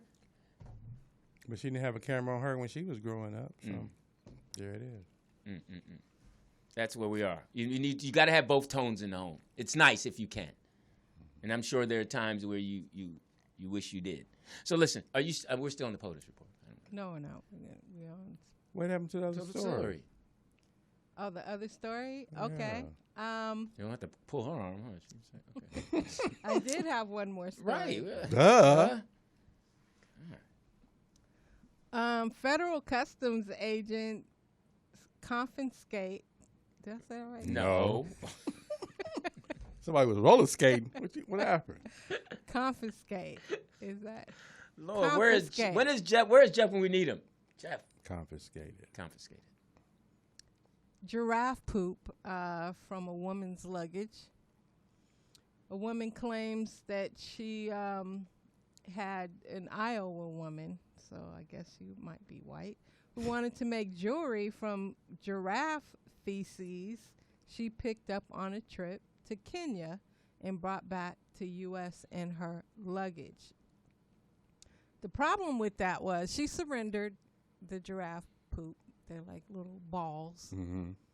The problem with it is that the customs say that feces can bring back disease. Yeah. Yeah. And then you trying to make jewelry out of it. My fat gold chain. You try to make jewelry out of giraffe shit. That sounds like something Kanye would create. Which can give you a number of diseases, including swine fever, Newcastle disease, foot and mouth disease. I've never heard of that. Yeah, hoof and mouth. That's how good the mad cow disease. And vesicle diseases are among ailments in Kenya that Customs cited as a risk. So she did actually make jewelry out of moose shit. This woman is nasty. We got Jeff on the line. Let's see what he got to say. Jazzy. What's up, Jeff? Jeff Arnold. You open the gate? Damn, niggas. All right, what the heck? All right. All right, I'll be right there. Can we take a break? What? You take a break? Yeah. I got a song I want to sing. Sing it after the break. Okay. Wait, let me pull up something. Oh, put a Heavy D on, please. Which one? I got nothing but love for you, baby. I got nothing but love for you, baby. All the time. I got nothing but love for you. Waterbed Head. I got nothing but love for you, baby. Greatly Nothing missed. but love for you, baby. He killed the BET Awards when he was on there. Him and his boys. 2003. Oh, man, he destroyed that. I got nothing but love for you, honey. The I Hepster. got nothing but, and they were going sliding, and then they went fast. I was like, yeah. I wish I could do the words. Yeah, there you go. There you go. But love for you, honey. I got nothing but love for you. Yeah, whatever. What you got? Yeah, whatever. Yeah, whatever. What you got? I got nothing but love for you, man. Yeah, whatever. Love for you, baby. Got nothing but love for you, baby. Yeah, whatever. I know you want lots of juice and stuff. Backyards with swimming pools, bars with stools, stuff, fancy foods, lobster, sushi, yeah, Versace, Gucci, crazy Lucci. I know you never wanna pay Check. You gotta hurry from the murder, show with no respect. middle name, price tag, first name, gotcha. Now you can look up the words. Talk about, hey, boo, how you do? Some clown uptown said you ran through with some crew. I gave you props and your credit cause it's due. But I ain't that clown. And my crew ain't that crew. Time's too hard to be faking like I'm dating on some steak and whining and dining. I ain't tricking on no chicken. Leave it up to me, I close the whole damn store on you. I got nothing but love for you. What you got? Yeah, whatever.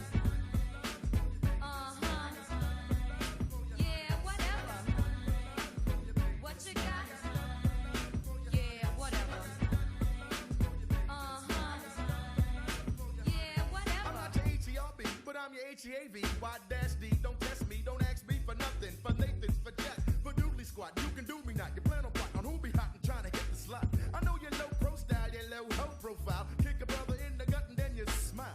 I must admit, I really dig your operation. Every time we on the phone, you got the sexy conversation. So now you hope to be the woman of my dream. And while I'm sleeping, you be creeping, robbing me clean. I see you hanging on the corners with the rest of your girl crew. Standing by the gutter with your booty cutters. So who's the honey dip? Down with the bunny grip. Always got a plan and a scam to get some money quick.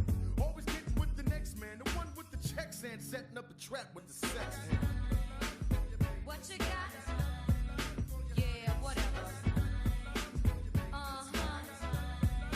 Yeah, whatever. What you got? Yeah, whatever. Yeah, whatever.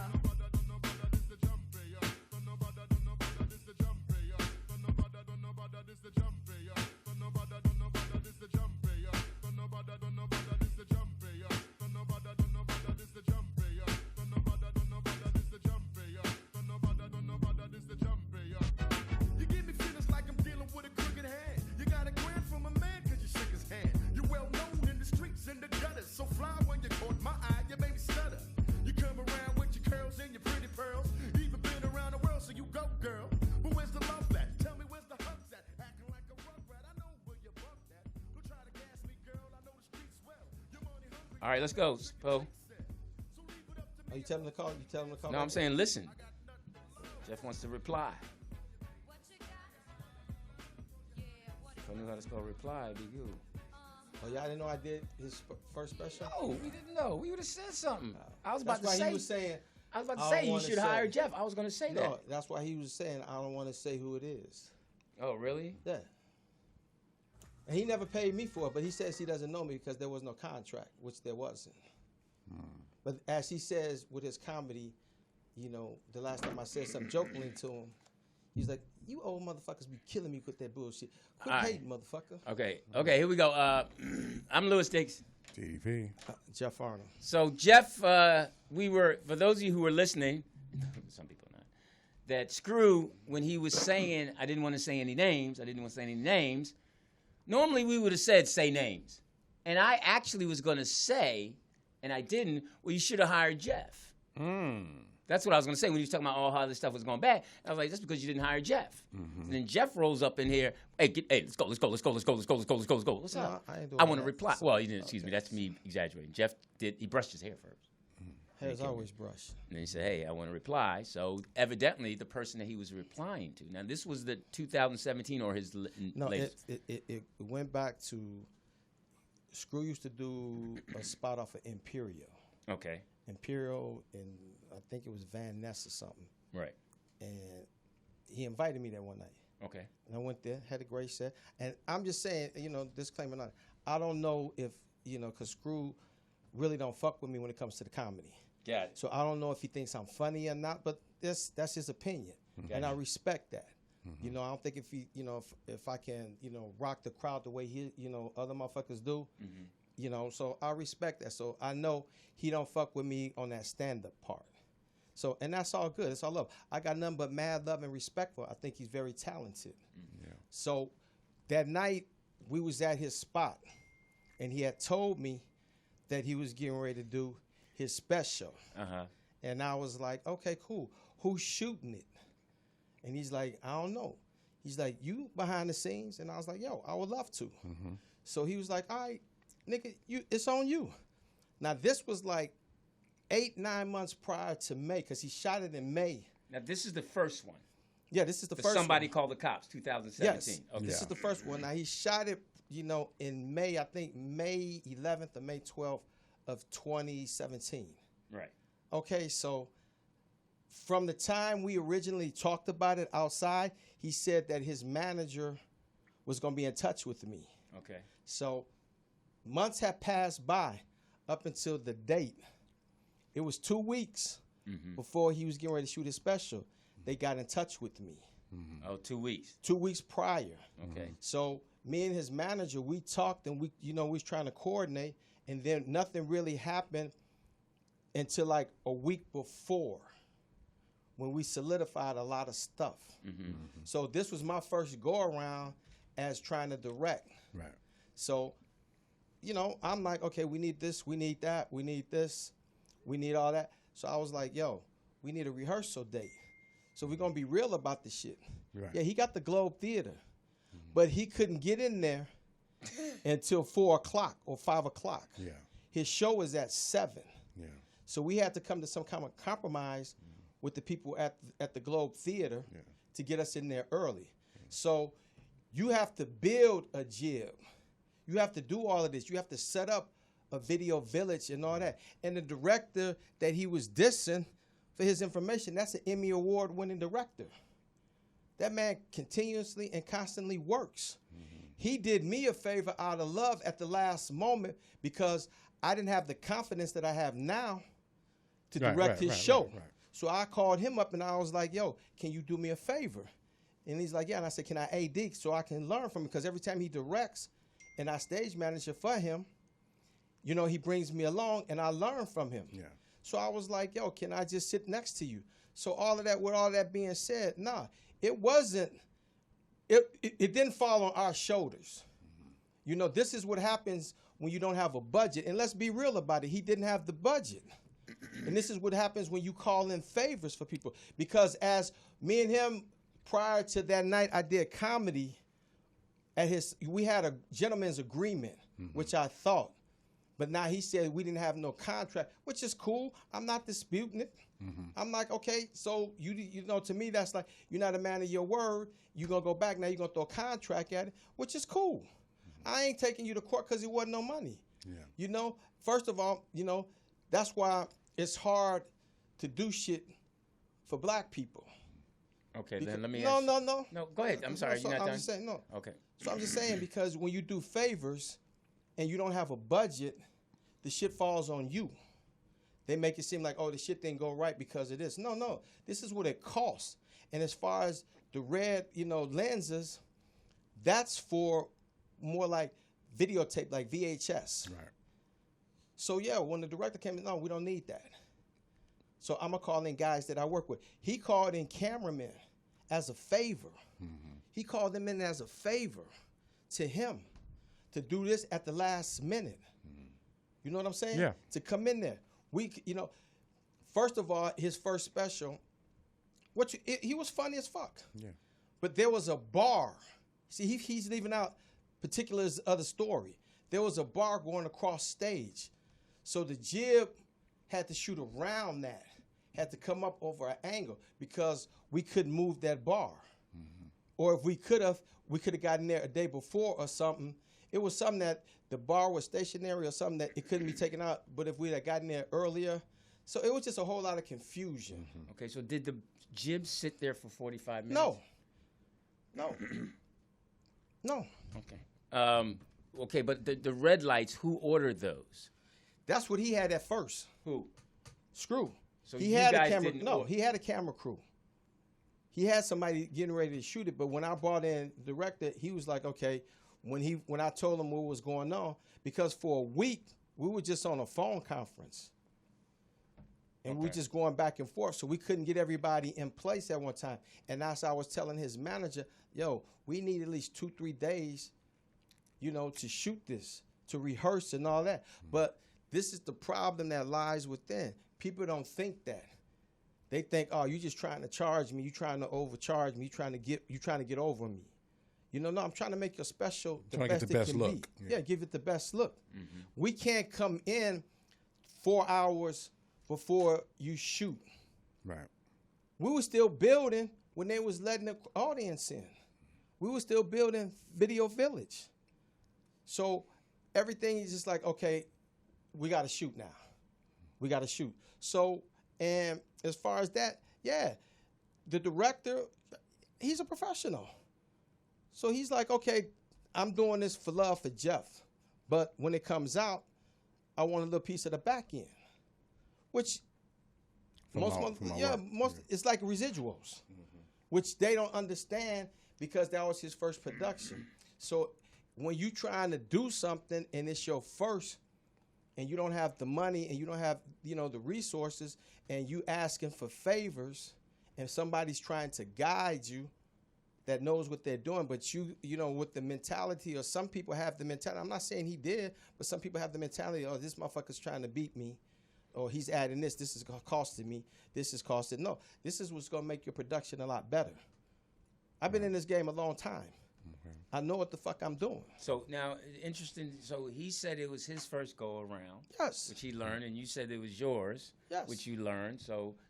And then he, like he said, he got rid of his agents and all that. So he told me to tell you to call him tomorrow. He doesn't do drama on camera. But it wasn't drama. It was just conversation. No, I don't understand why guys think it's drama, but it wasn't drama. It was just conversation. But, he thought it would be drama. But no. I mean, only because we respect him so much. Yeah, and I never had beef with nobody. But I'm not gonna let you sit here and just like put that on me. It's been a male conversation, which is cool. Yeah. That's what the show is about. In a man's world, this is how men would have a conversation. Men wouldn't say, well, back in the day, would say, I don't do drama on camera. There was a lot of things we didn't do on camera. Right. We didn't do this on camera. I'm sure if there was a producer on Netflix that said, hey, we want to do a show about men, Screw, would you be on here because we're doing drama? He would do drama. But, so I'm with him on that. When the time's right, he would do to showcase his talent. So I'm glad you came and clarified that. How are you other than that? I like that color. I'm great. I like that color. I'm great. Air Force One's This nigga's sick. What? He's sick. What did he say? He's sick. What did he say? That's why I love him. He's sick. What did he say? Call that nigga on the phone. Yeah, I do. He said, what up, LD? No, that ain't what he said. I don't have the same conversation with you. Yeah. I called that nigga today. Playoffs? Don't talk about playoffs. We just talk about practice. We sitting here. I supposed to be. We can just get into it. We haven't been talking about it. So what? You want to talk about it? Talk about what? No, what? We haven't been talking about it on the show. So. Oh, so let's talk about it now. No. Because we've been missing you. So what is it? No, what? No, what? It's inappropriate. No, let's talk about it. What? No, it's inappropriate. Go ahead. What is it? No, I called him up today. because I watch these old 70s shows. Okay. He's from L.A. So, today is the episode of SWAT. So Michael Warren was a basketball player, so it was the L.A. Owls. So I called the nigga up. I'm like, hey, man. I was like, yo, what part of the city they play in? But the first thing, when I called. Don't say that part. No, go ahead. Don't say that part. No, say it. You always cracking to say it. Don't say that part. Say it. No. Don't be a punk. Say it. I ain't never no punk. But he didn't know I was going to respond back as quick, though. What? I'll call him up, phone ringing, and pick up. He like, Hamas. And I'm like, oh, okay. Can I order some IDFs? The drone, he like, yeah, so in a way.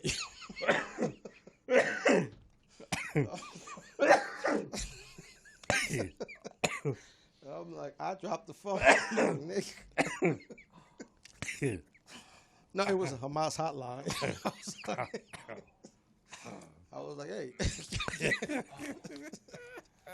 I understand why he said don't say that. No, we had a great conversation afterwards. Yeah. So, yeah. Oh, he said. Oh, God. Wasn't no hello or nothing. You was just like Hamas. Man, stop. No. We were almost there. See when Screw started. Okay, let's do that. I'm sorry, let's do that. We don't have to, but we actually I really don't. Do we need to? Because he just got here. We can really. No, it's my segment. Okay. All right. Playoffs? Don't talk about playoffs. When you just talk about practice, we sitting here, I'm supposed to be the franchise player, and we're in here talking about practice. I wish one of your guys had children so I could kick them in the fucking head or stomp on their testicles so you could feel my pain, because that's the pain I have. I wish I was 50 years younger and I'd kick your ass. You won't do shit with this guy. Oh, we look like the damn Bad News Bears. Thank you, P. T the Sports Ticker. 2024 Olympics coming up in Paris. Yeah. We got Simone Biles, a.k.a. the Flying Squirrel. She'll be participating in the Olympics. She took the last Olympics off for mental health and situation she was in. Now she has like 6 or 7 signature moves that have her name on them. Mm-hmm. And she just did like a double pike. She dominates. Yeah, she just won it. I mean, the girl does fly in the air. So, welcome back to your arena. She's definitely a gift. That you own, Simone Biles. Football. Bears won. Yeah, it's a good win. Why y'all look at me like that? Like it was like unexpected. No. The Bears won. Yeah. Eagles won. All day. Played the Rams. Now, you went to the game? All day. Incredible season. How I actually was was it? sitting in front of Cedric and Anthony Anderson, but they were kind of in the suite, but I was in. It was incredible. It was interesting because, when Mark Weiss, and his brother Brent from the Willows. Oh, they took you? Yeah, so they got tickets. And then one other guy, Bobby, who's their friend. Yeah. So I saw an interesting thing happen. So now I'm the black in the group. Yeah. Because you got to have whatever. So I'm the black in the group. So any black questions, it's me. Right. Hey, Lou, what is Mark thinks he's, Mark's got rhythm. So I give him that. And they were really nice. So sandwiches and all that, treated me really nice. So then here's where it got interesting. So we meet at the little place where they park and all that. Now, these guys, people who are in power say, hey, I want to go there, I want to go there, I want to go there. Right. And it was a black lady with high lashes. Wasn't having it. What? He's like, hey, normally we go this way. She said, yeah, but that normal person's not here. They called in sick. So you got to go that way, baby. Oh, you just go through the little maze and go through the suites. Yeah. So then we meet with a couple of people. Now it's interesting because I'm figuring the guy's Indian, and he's with his son, but he's light skinned Indian. Looks like he's got a tan. Interesting. A terrorist color. Wow. So, but this is what was interesting. The son, they were talking about a kid that went to the same school as him, and the kid evidently did something and got expelled. And the kid was like to Mark and him, oh, you didn't know such and such got expelled? I said, yeah. And he's like, what? Now, Mark and them and his brother, who are adults concerned, was like, oh, what happened? Oh, we knew he was a bad kid, but what happened? You know, and the kids laughed. Then all of a sudden, the kid told his dad, like, hey, you know, they didn't know such and such got expelled. Then the dad comes and hugs his son. You didn't know he got expelled? It was hilarious. And I was like, what? You laughing at it? Because Mark and their reaction could have been the same way. Right. But I could, like, this dad is reacting at this kid's downfall. Like, I know your kid is perfect, but come on, man. I'd see if it's just men, adults, we can laugh talking about the kid messing up. But you're talking with your son like it's okay, which tells me that you're telling your son it's okay to make fun of someone that fell off. Right. I was like, wow. I don't see you doing that with your son. Well, it depends. You know, you got to understand certain rules in people's household. Like with Julius, my rule was if it's funny, you can't get in trouble. Right. No, that's not what I'm saying. I'm saying, would you, if you're standing next to Julius, right, and Julius is putting someone down and laughing. Mixed company. Yeah, you're not going to join in with him and be on the same level as Julius. Well, I don't know. I might. Nah, you wouldn't be because you're a teacher. You're a coach. That's not what you do in sports. That's not sport. That's not. But you outside, you're not teaching and you're not coaching at that moment. You should always be trying to help your child learn to be better, especially in mixed company. So did you watch the game while you was there, or you discussed it? No, I watched the game. It was great. We tore it up. It was great. Did you have a beer? It was all Eagles. I had French Connection. Okay. 2. And then I had a Michelob. What? You was loose. I was talking trash. Yeah, I stood up. I see you on Twitter and no fights. No, the one dude got pulled out, got drunk, got pulled out, and there was an old security guy trying to hold him up. He fell. I was like, really? But yeah, it was great. Great time. I had so much fun. But I was blessed Saturday night though. So what'd you do? I made $300 off one of your Eagles fans. Yeah, good. He came to the dime. Oh, he was selling well. No, he was just like he's kind of fucked up. What? He was like, you asking for ID? I can be your daddy. And I was like, first of all, don't insult my father. She's like, you can't. I can't. I'm older than you. I'm like, okay, put your money where your mouth is. And he's with, he was the only with black people. Okay. And he was like, I'm like, yo, you talking all that. Oh, the only black guy with black people. Yeah, I'm like, you talking all that shit, put your money where your mouth is. Yeah, okay. You got your money? I don't need it. I got you. And I got you by a milestone. Come to find out, man, he was like 48. Wow. Yes, looked like 69. Yeah, his son is rough. Steelers won. Yes. With them Ravens. It was a good game. Great game. I don't believe in Pickett, but that other Pickett, wide receiver. Yeah. Y'all gonna keep him as the quarterback? That's all we got right searching? now. That's what I'm saying. That's all we got right now. It's tough, man. It's rough out there for quarterbacks. It's rough, man. It's rough, man. It's like, man. Hey, You man. saw love last night. Like, especially when you have a good quarterback that retires, it's like you know it's gonna be kind of down for a while. But the ironic thing is, the best quarterback is the guy that was last picked in the draft. Mahomes? No, the best quarterback playing right now. Well, one of the top Oh, Purdy. 3. Yeah. Last all the other cats, number 1, number 2, number 3, and come on. Now, would you give Dak another shot? Or He's done. He's horrible. That's why the Eagles don't have to worry about it. Anytime Dak has to throw the ball, we good. So you got Dak on the bench the rest of the season? Everybody that's a Cowboy fan wants him on the bench. Oh, okay. He's just bad, man. Like, you got one of the best receivers in CeeDee Lamb, right? But you guys throwing these screens and everything, and Mahomes is out there whipping it around the field. It's like, when you just gonna throw the bullshit away, like, let's just go for it. But he's so readable though. That's what I'm saying. Staring down your receivers. My gosh. It's like you can just lay back in the cut and like, I know he coming here. Right. He either going one or two ways. He either going right or left, That's tough. But yeah, Purdy's good, but just like last year, okay, you do your thing, but we'll get to the playoffs. We're gonna hit you. Oh yes. Yeah. We're gonna hit you. Yeah.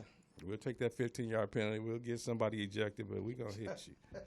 That's just how the game goes. Baseball, my Dodgers, oh my God, they're blowing it. Oh, Kershaw. Diamondback. How you gonna start Kershaw again? Man. That's my point. I mean, he's a great regular season. I give him that. Yes. But in the playoffs, he's horrible. You got to make him the third or the second. Yes. You got to mix it up. He's horrible. You got to mix it up. He's reading this dude. You all just haven't had no pitching, man. His playoff record is horrible. Are the Phillies in the playoffs? Yes. Yeah, we won one. We good. We should have won yesterday. We was tripping.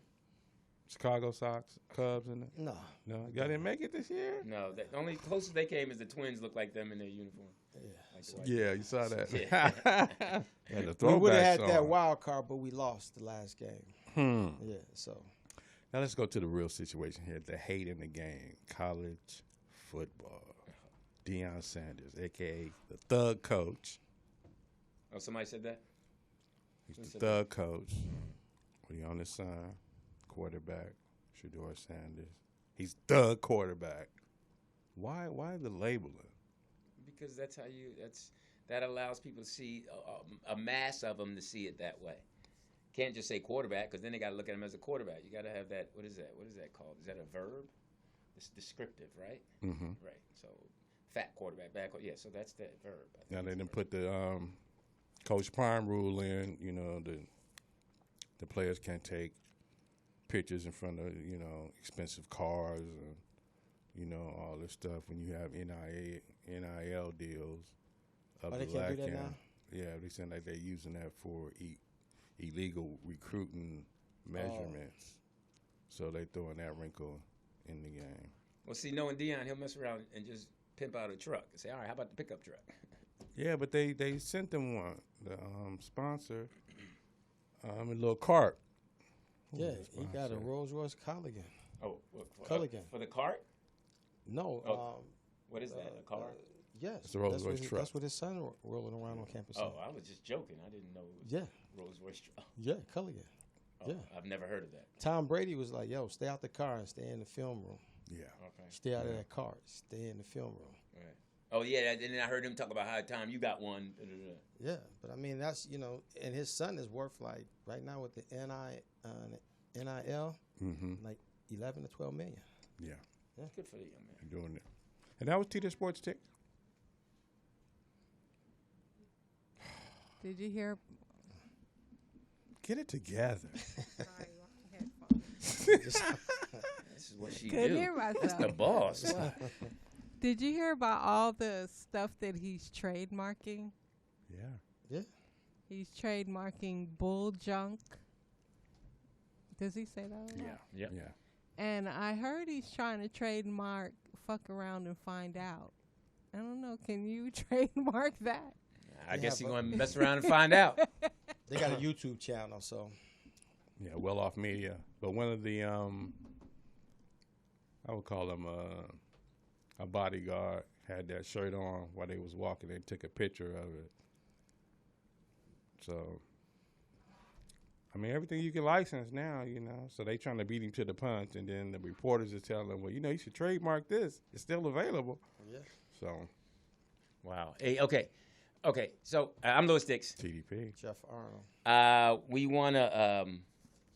I had. Can we show my Jet Beauty of the Week first? And then I had a game I wanted to play. Oh, please. It's a fun game, man. It's called. What did the celebrity say? Did the celebrity say this? This is my. Where's my Jet Beauty of the Week? Which was interesting because she is. It said Magnolia Maiden, which I didn't get right away. Mm-hmm. And then it said, claiming Jackson, Mississippi as home, lovely Linda Yvonne Ratliff, a beautiful, blessed 5'4", 36, 23, 38. Future nurse who lists acting, dancing, reading, and sewing among her hobbies is proof enough that, though lacking in racial tolerance, the Magnolia State has some good points too. Okay. And then I caught that because of the races. So back in the 70s, they were just telling the truth in Jet. Yeah. So she is beautiful. Who's the She got some tough calves though. Who's the photographer? Because it was the one guy. He had a lot of them. Yeah, my muse knows him. I forget. Bill Jones. Bill Jones was one of them, but it was another guy, Jenkins or something like that. Yeah. I think it was. But look at her. She looks strong. Her hips. Oh my gosh. I wonder where she's at. That that right kneecap looks a little swollen. Okay. It's all natural. All natural. Okay. So, all right, here it is. The game is called. Wait. I want to give a shout out to Calvin Hayes, who sent that meme of me, and Poetess sent it to me. with me doing the splits in the in the Steeler outfit. They're hilarious. Hilarious. That's funny. Okay, so it's called Celebrities. What did I say it was? It's something like that. The celebrities. Which celebrity said this? Okay, here it is. I'm going to give you a quote, and I'm going to give you 3 celebrities. You tell me which one said it. Okay. If everybody in the world dropped out of school, we would have a much more intelligent society. Was it Jessica Simpson? Was it Paris Hilton or Jaden Smith? Jessica Simpson. Jaden Smith. Boss? Oh, she ain't playing. Jeff is right. Jaden Smith. Yeah. How'd you know that? I'm smart. Bam. Okay. This person says smoking kills. If you're killed, you've lost an important part of your life. So was it Justin Bieber? Did he run this by you? Was it Justin Bieber, Arnold Schwarzenegger, or Brooke Shields? It sounds like some Arnold Schwarzenegger would say. Brooke Shields. Headphones. So far. Can you repeat the quote? Smoking kills. If you're killed, you've lost an important part of your life. Who are the choices? Who did I say? Wow, Jessica Simpson, Justin Bieber, and somebody else. And Arnold Schwarzenegger. Arnold Schwarzenegger. No. Brooke Shields. Bam. You ask me how I knew that? How'd you know that? I'm smart. Here's TDP's picture. Oh, that's what you were doing. Oh. Hilarious. Can you do that now, though? Wow, that's I hilarious. died laughing when you showed me that. Okay. This person says, I love them, love them. I think the more positive approach you have to smoking, the less harmful it is. Was it Sienna Miller? Was it Mike Tyson? Or was it Justin Bieber? There's got to be somebody that smoked. Sienna Miller. Mike Tyson. I didn't hear it. Sienna Miller. Jeff is good at this. Sienna Miller. All right. There's got to be somebody that smoked. Huh? You have a weed question? Yeah. I know. Right. Sex question? All right. Here's one. Got 3 minutes. All right. So listen, I'm Louis Dix. TDP. Oh, your game is over? Yeah, I'll come up with another that game. Was yeah. horrible. I had no respect for my game. At least I tried. Seymour said you were amused by your little segment. That I was? Well, at least I'm amused. I hope. Lou is clearly amused with his new segment. That's right, Seymour. All right, Seymour. Look, you know what? I hope you get amused when you go on your trips and have a good time. Tell and Lou with those to fish. switch back to black celebrity quotes. Oh, wow. You were good at that. Jaden Smith was a black celebrity. No, he used to give us a video. Used to have Gordon Parks and, you know, all these established. All right, who said do that? Seymour. Your girl, Seymour. Well, then I have to do it and do it right.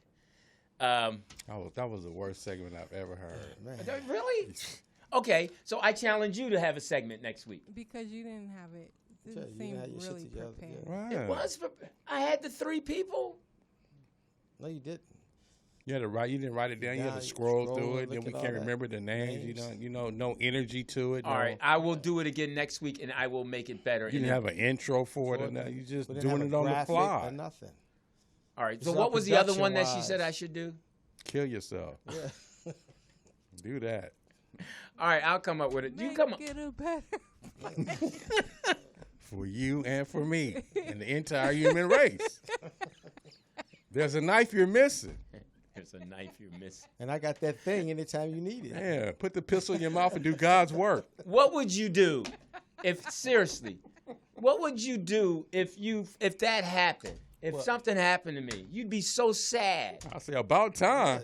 What took so long? Man. You wouldn't be. What would you miss about me? Really, basically, at this stage of my life, nothing. Well, the 200, but Yeah, exactly. You don't die owing me money. I'll go in your pockets. Thanks Be like, what for do you? listening, They'd be guys. like, oh, he must be still alive because he cashed out Jeff. And you know what? The funny thing is, if God forbid that happen, you know who would cash app you that too? Who? Code 3. She's like, I'm tired of hearing him mess with you, baby. And she can still do it now. Right. She ain't gotta wait. When she gonna get tired of it? Apparently, she's still thriving off of it. Just when the show was getting good. Yeah. Hey, Code 3, I'm Huh? Yeah. Hey man, hey listen, I got nothing but love What for you, happened brother. with Dannon? Dannon had a meeting. Oh. But it was not a main thing, just a first time meeting. Oh, okay. But I'm sure long as he kept his mouth dry, it probably went well. Okay, cool. Once it got slippery in there. Well, he got a nice documentary that he shot, so. Oh, I wish him better. Yeah, and him and Screw. I wish Screw best of luck. Mm-hmm. Well, I yeah, mean, after you messed up his I didn't thing. mess up his thing. That's hilarious that he didn't want to say the name. I wonder what he would have said if Jeff was here. The world will never know. No. That was. So I mean, it's all good. And see, we were being cool about not pressing on the name. I was like, we're not gonna do. I was like, I'm not gonna do that. Normally, we would have pressed him. Come on, what's his name? What's his name? And then if he had said Dannon Green, I was done. I was away from saying, but it was you. Yeah. You were just ahead of your time. Like now, you'd kill it, right? I killed it then, but we didn't have enough time. Right. We just didn't have enough time. So confident. Yeah, That's good. We didn't. I mean, it's not on us. We just didn't have the time that we needed. I already know who's directing my special. So Yeah, because on the shoot Jeff day, you Arnold's need to be in the building by 10 a.m. Got to work all the kinks out. 4 o'clock is usually 3:30, 4 o'clock is usually sound check. Make sure everything is right. So yeah, you really have to have time to set up. That's what he was forcing on Chris Spencer's special. He made sure all that was right. Yeah. And Jeff, the director had a great time. No, Because my Jeff call took a lot of heat. Yeah, my call time would be like, even when I did Mike Epps, I was like, no, the call time should be this. Right. We need to change the call time. And they was like, no, because you always, especially when it comes to lighting and audio, you're going to have glitches. Yeah. And it takes, to get your lighting right, I mean, if I'm shooting your special because of your complexion, the lighting has to be right. Right. Because where you walk at, you got to make sure that there's no shadows, that you're walking into shadows, because that's a dark area, and it's not going to look right. Right. So that's why you have to have that rehearsal. You have to have that walkthrough. We had none of that. We didn't get a chance to do no audio levels with the mic. We didn't do anything. So if an artist is thinking about, what's one of the things advice you would give an artist who's trying to put a special together or something like that when they're working with someone, that should they listen more or trust? Yes. I mean, if you the first thing is that you have to find someone that you trust and believes in you, that's willing to spend that money, because nothing comes for free. Because I was shocked that he said that the girl that he used who had shot stuff, he didn't ask her for footage just to see how she shoots stuff. Yeah. I mean, I would say, real. I was like, let me see something. Yeah. You know, I wouldn't just, you know what I'm saying? I'm sure he probably does all that now. On his next special, he's going to probably have all those components pulled together. Well, cool. Make sure you go check it out. And make sure you go to his stand-up comedy club in Bellflower, first Saturday every month. And November 4th is the next one. And check him out. And because And the other one, last important thing is you can't have too many chefs in the kitchen. Who said that? Somebody said that. You can't. Yeah, that's how it is when the head coach leaves and there's no, and all the assistants there.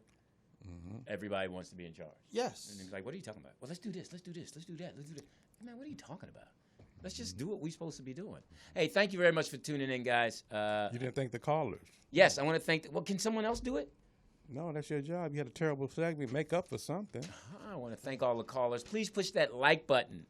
Very important to push that like button. You guys did a great job on it last week. Thank you. So push it again for us, and then make sure if you can, donate. And if you can, please donate. And then let's. And Dannon will be back next week. Hopefully not, but we always wish the best. You coming back? And somebody like called him, called in because I said something to him with his documentary when he showed the trailer that disappointed. It was missing a P. And he Oh, was yeah, like, the no, it spelling. wasn't. No, Oh, was it? Yeah, it was misspelled. He's like, no, it wasn't. You stop. Ohio man. State misspelled Yeah. something? And then somebody in the comments was like, yeah, I just, want to say, man, whoever did your trailer, whoever did the graphics, they misspelled disappointment. He's like, yeah, I know I was told. I'm allowed to make one error. It's too late to go back and change it. But that little mistake right there, if you want to, that shit will cost. Wow. Yes. Yeah. That will Takes cost. away credibility too. What do you mean when it's misspelled? Yeah, when I see misspelled words. So what is something like that would cost? It depends, because you have to go back in there. You have to reformat a whole lot. I mean, But is it worth it, or do you leave it? Well, it's Tubi's. Okay, let me ask you this. What? So you financing it, and I come to you, I'm like, hey man, I need to change that one letter and all that. And I got to get the editor. You got to pay the editor's rate to come in, which may be a 10 to 15 minute job. So I'm like, yo man, the editor's gonna charge $5,000. Yeah, because with coding, that word that's missing is out of the code. So if somebody's punching it in, it's not going to come up. It's not in the proper coding. Yeah. Right, because the reason I'm thinking it's important is because it's going to be there forever. Yeah. So, but you didn't answer my question. Though. What? You gonna pay that $5,000? If it's my project? Yeah. Or am I producing it? You producing it. If it's not, and you already on a tight budget. Now, if it's my project, it's more personal. Yeah, okay. If I'm just a producer. And you financing it. Then I probably have to get more on the back end. I'm going to do that. I mean, it just makes sense. But I come to you and I'm like, yo, man, I want it right. I understand. Totally. And you're actually correct. It should be done right. So let's do it right. It's going to cost the editor $6,000. And I'm going to say now, I need to make sure this is right. So could you sign that so I can get me 2% more on that? Because it's important that everybody feels like it's done right. But why can't we keep the same contract, though? Well, you're not even talking to me because Muse is on the phone. Muse is on. Well, you and I would have a conversation. We go out in the back. Like, how you want it done? It's no problem if it's you. If it's you. Here's the thing about paying for stuff, right? So back when putting your name and stuff on shirts and all that stuff was popular, screenings and all that. Yeah, put big such and such on there from such and such and such and such. Like, oh, that's gonna be $2 a letter. Just put my set on there. Yeah. And that's what people don't understand is that, people trip on people's rates. Mm-hmm. So when you come to me and it's like TDP is like, yo man, now I got to go to TDP because he did the writing, so I got to include him because he's like, hey man, y'all just can't rewrite that shit. Right. Mm-hmm. Yo, what the fuck? Right. And I'm like, nigga, ain't nothing but a letter. He like, I don't care. Let me rewrite the whole thing. Good point. So, yeah. And here's another one. So there's an aircraft carrier. The motor goes out. There's just something wrong with the propellers. It won't fire up. We can't get it going. He said, well, my man, he can come out and fix it, but, he charges $100,000. They're like, okay, if that's got to be done, it's got to be done. So my man, he fly in, everything, assess the situation. He go down and hit it with a hammer. And it worked. You're like, you charge us $100,000 for that? Yes. Y'all didn't know how to do it. Yeah. No, that's true. Y'all didn't know how to do it. Or they take the opposite way and they be like, okay, well, can we just put a rubber band on it and just spin it? And be like, yeah, that'd be cheaper than $100,000. So then people do it that way. No. Wow. Cool. It was a good show today. I enjoyed it. And you and Screw had me cracking up with the whole thing about the neighborhood and the Louis Burgers and all that. That was a lot of fun. Bullets and Rosecrans. Yeah. So make sure, guys, hey, if you want to donate to help Dannon get that extra P, he's missing a P, right? Yes. So if you want to go ahead and donate, but donate to us first, and then we'll give him a cut of it. We'll give him lowercase P. Was it lowercase or uppercase? It was lowercase. But here's the thing, right? So you can just do it in, like I say, you can fix it in post. You can just write it out there in the program, but that might be another $1,500 just to to do it out. Hey man, when you spending your money. Wow, that's crazy. You picked that up. Did you pick it up that day? Yeah. You did too? Told him. No, Jeff was telling him right here. I was like, that's what I look for. So that's what your eye is, a special eye. That's what I look for. And I was like, he's like, oh man, I love Dang. it. And he was like, I was like, yeah, it was. He's like, and then when he called me, he's like, yeah, it was. He's like, but fuck it, ain't nobody. But nobody's gonna know. Somebody's gonna notice. That quick? Because we only watched it once. But that's his job. That's what he does. That's what he does. That's what I'm trained to do. Not according to Screw. But okay, I'm just I want to apologize for the Lewis's game show. It's horrible. Horrible. You didn't like it, boss. Boss, you didn't like it? I think you just need to prepare it better. It wasn't produced. You weren't prepared. Yeah. So let me produce it. And I'll send you a bill. Send it to me early. I can put some graphics on the screen or something. How much is that going to cost? Oh, so it's going to cost me if I want a real segment. All right, I'm going to go back to the old one. I'm just going to give me a long sheet of paper and write it out. But no, that's the whole thing. Is like, motherfuckers don't want to pay you. It was obvious I didn't pay anybody for my segment. All right, we're out. Thanks for listening. Bye.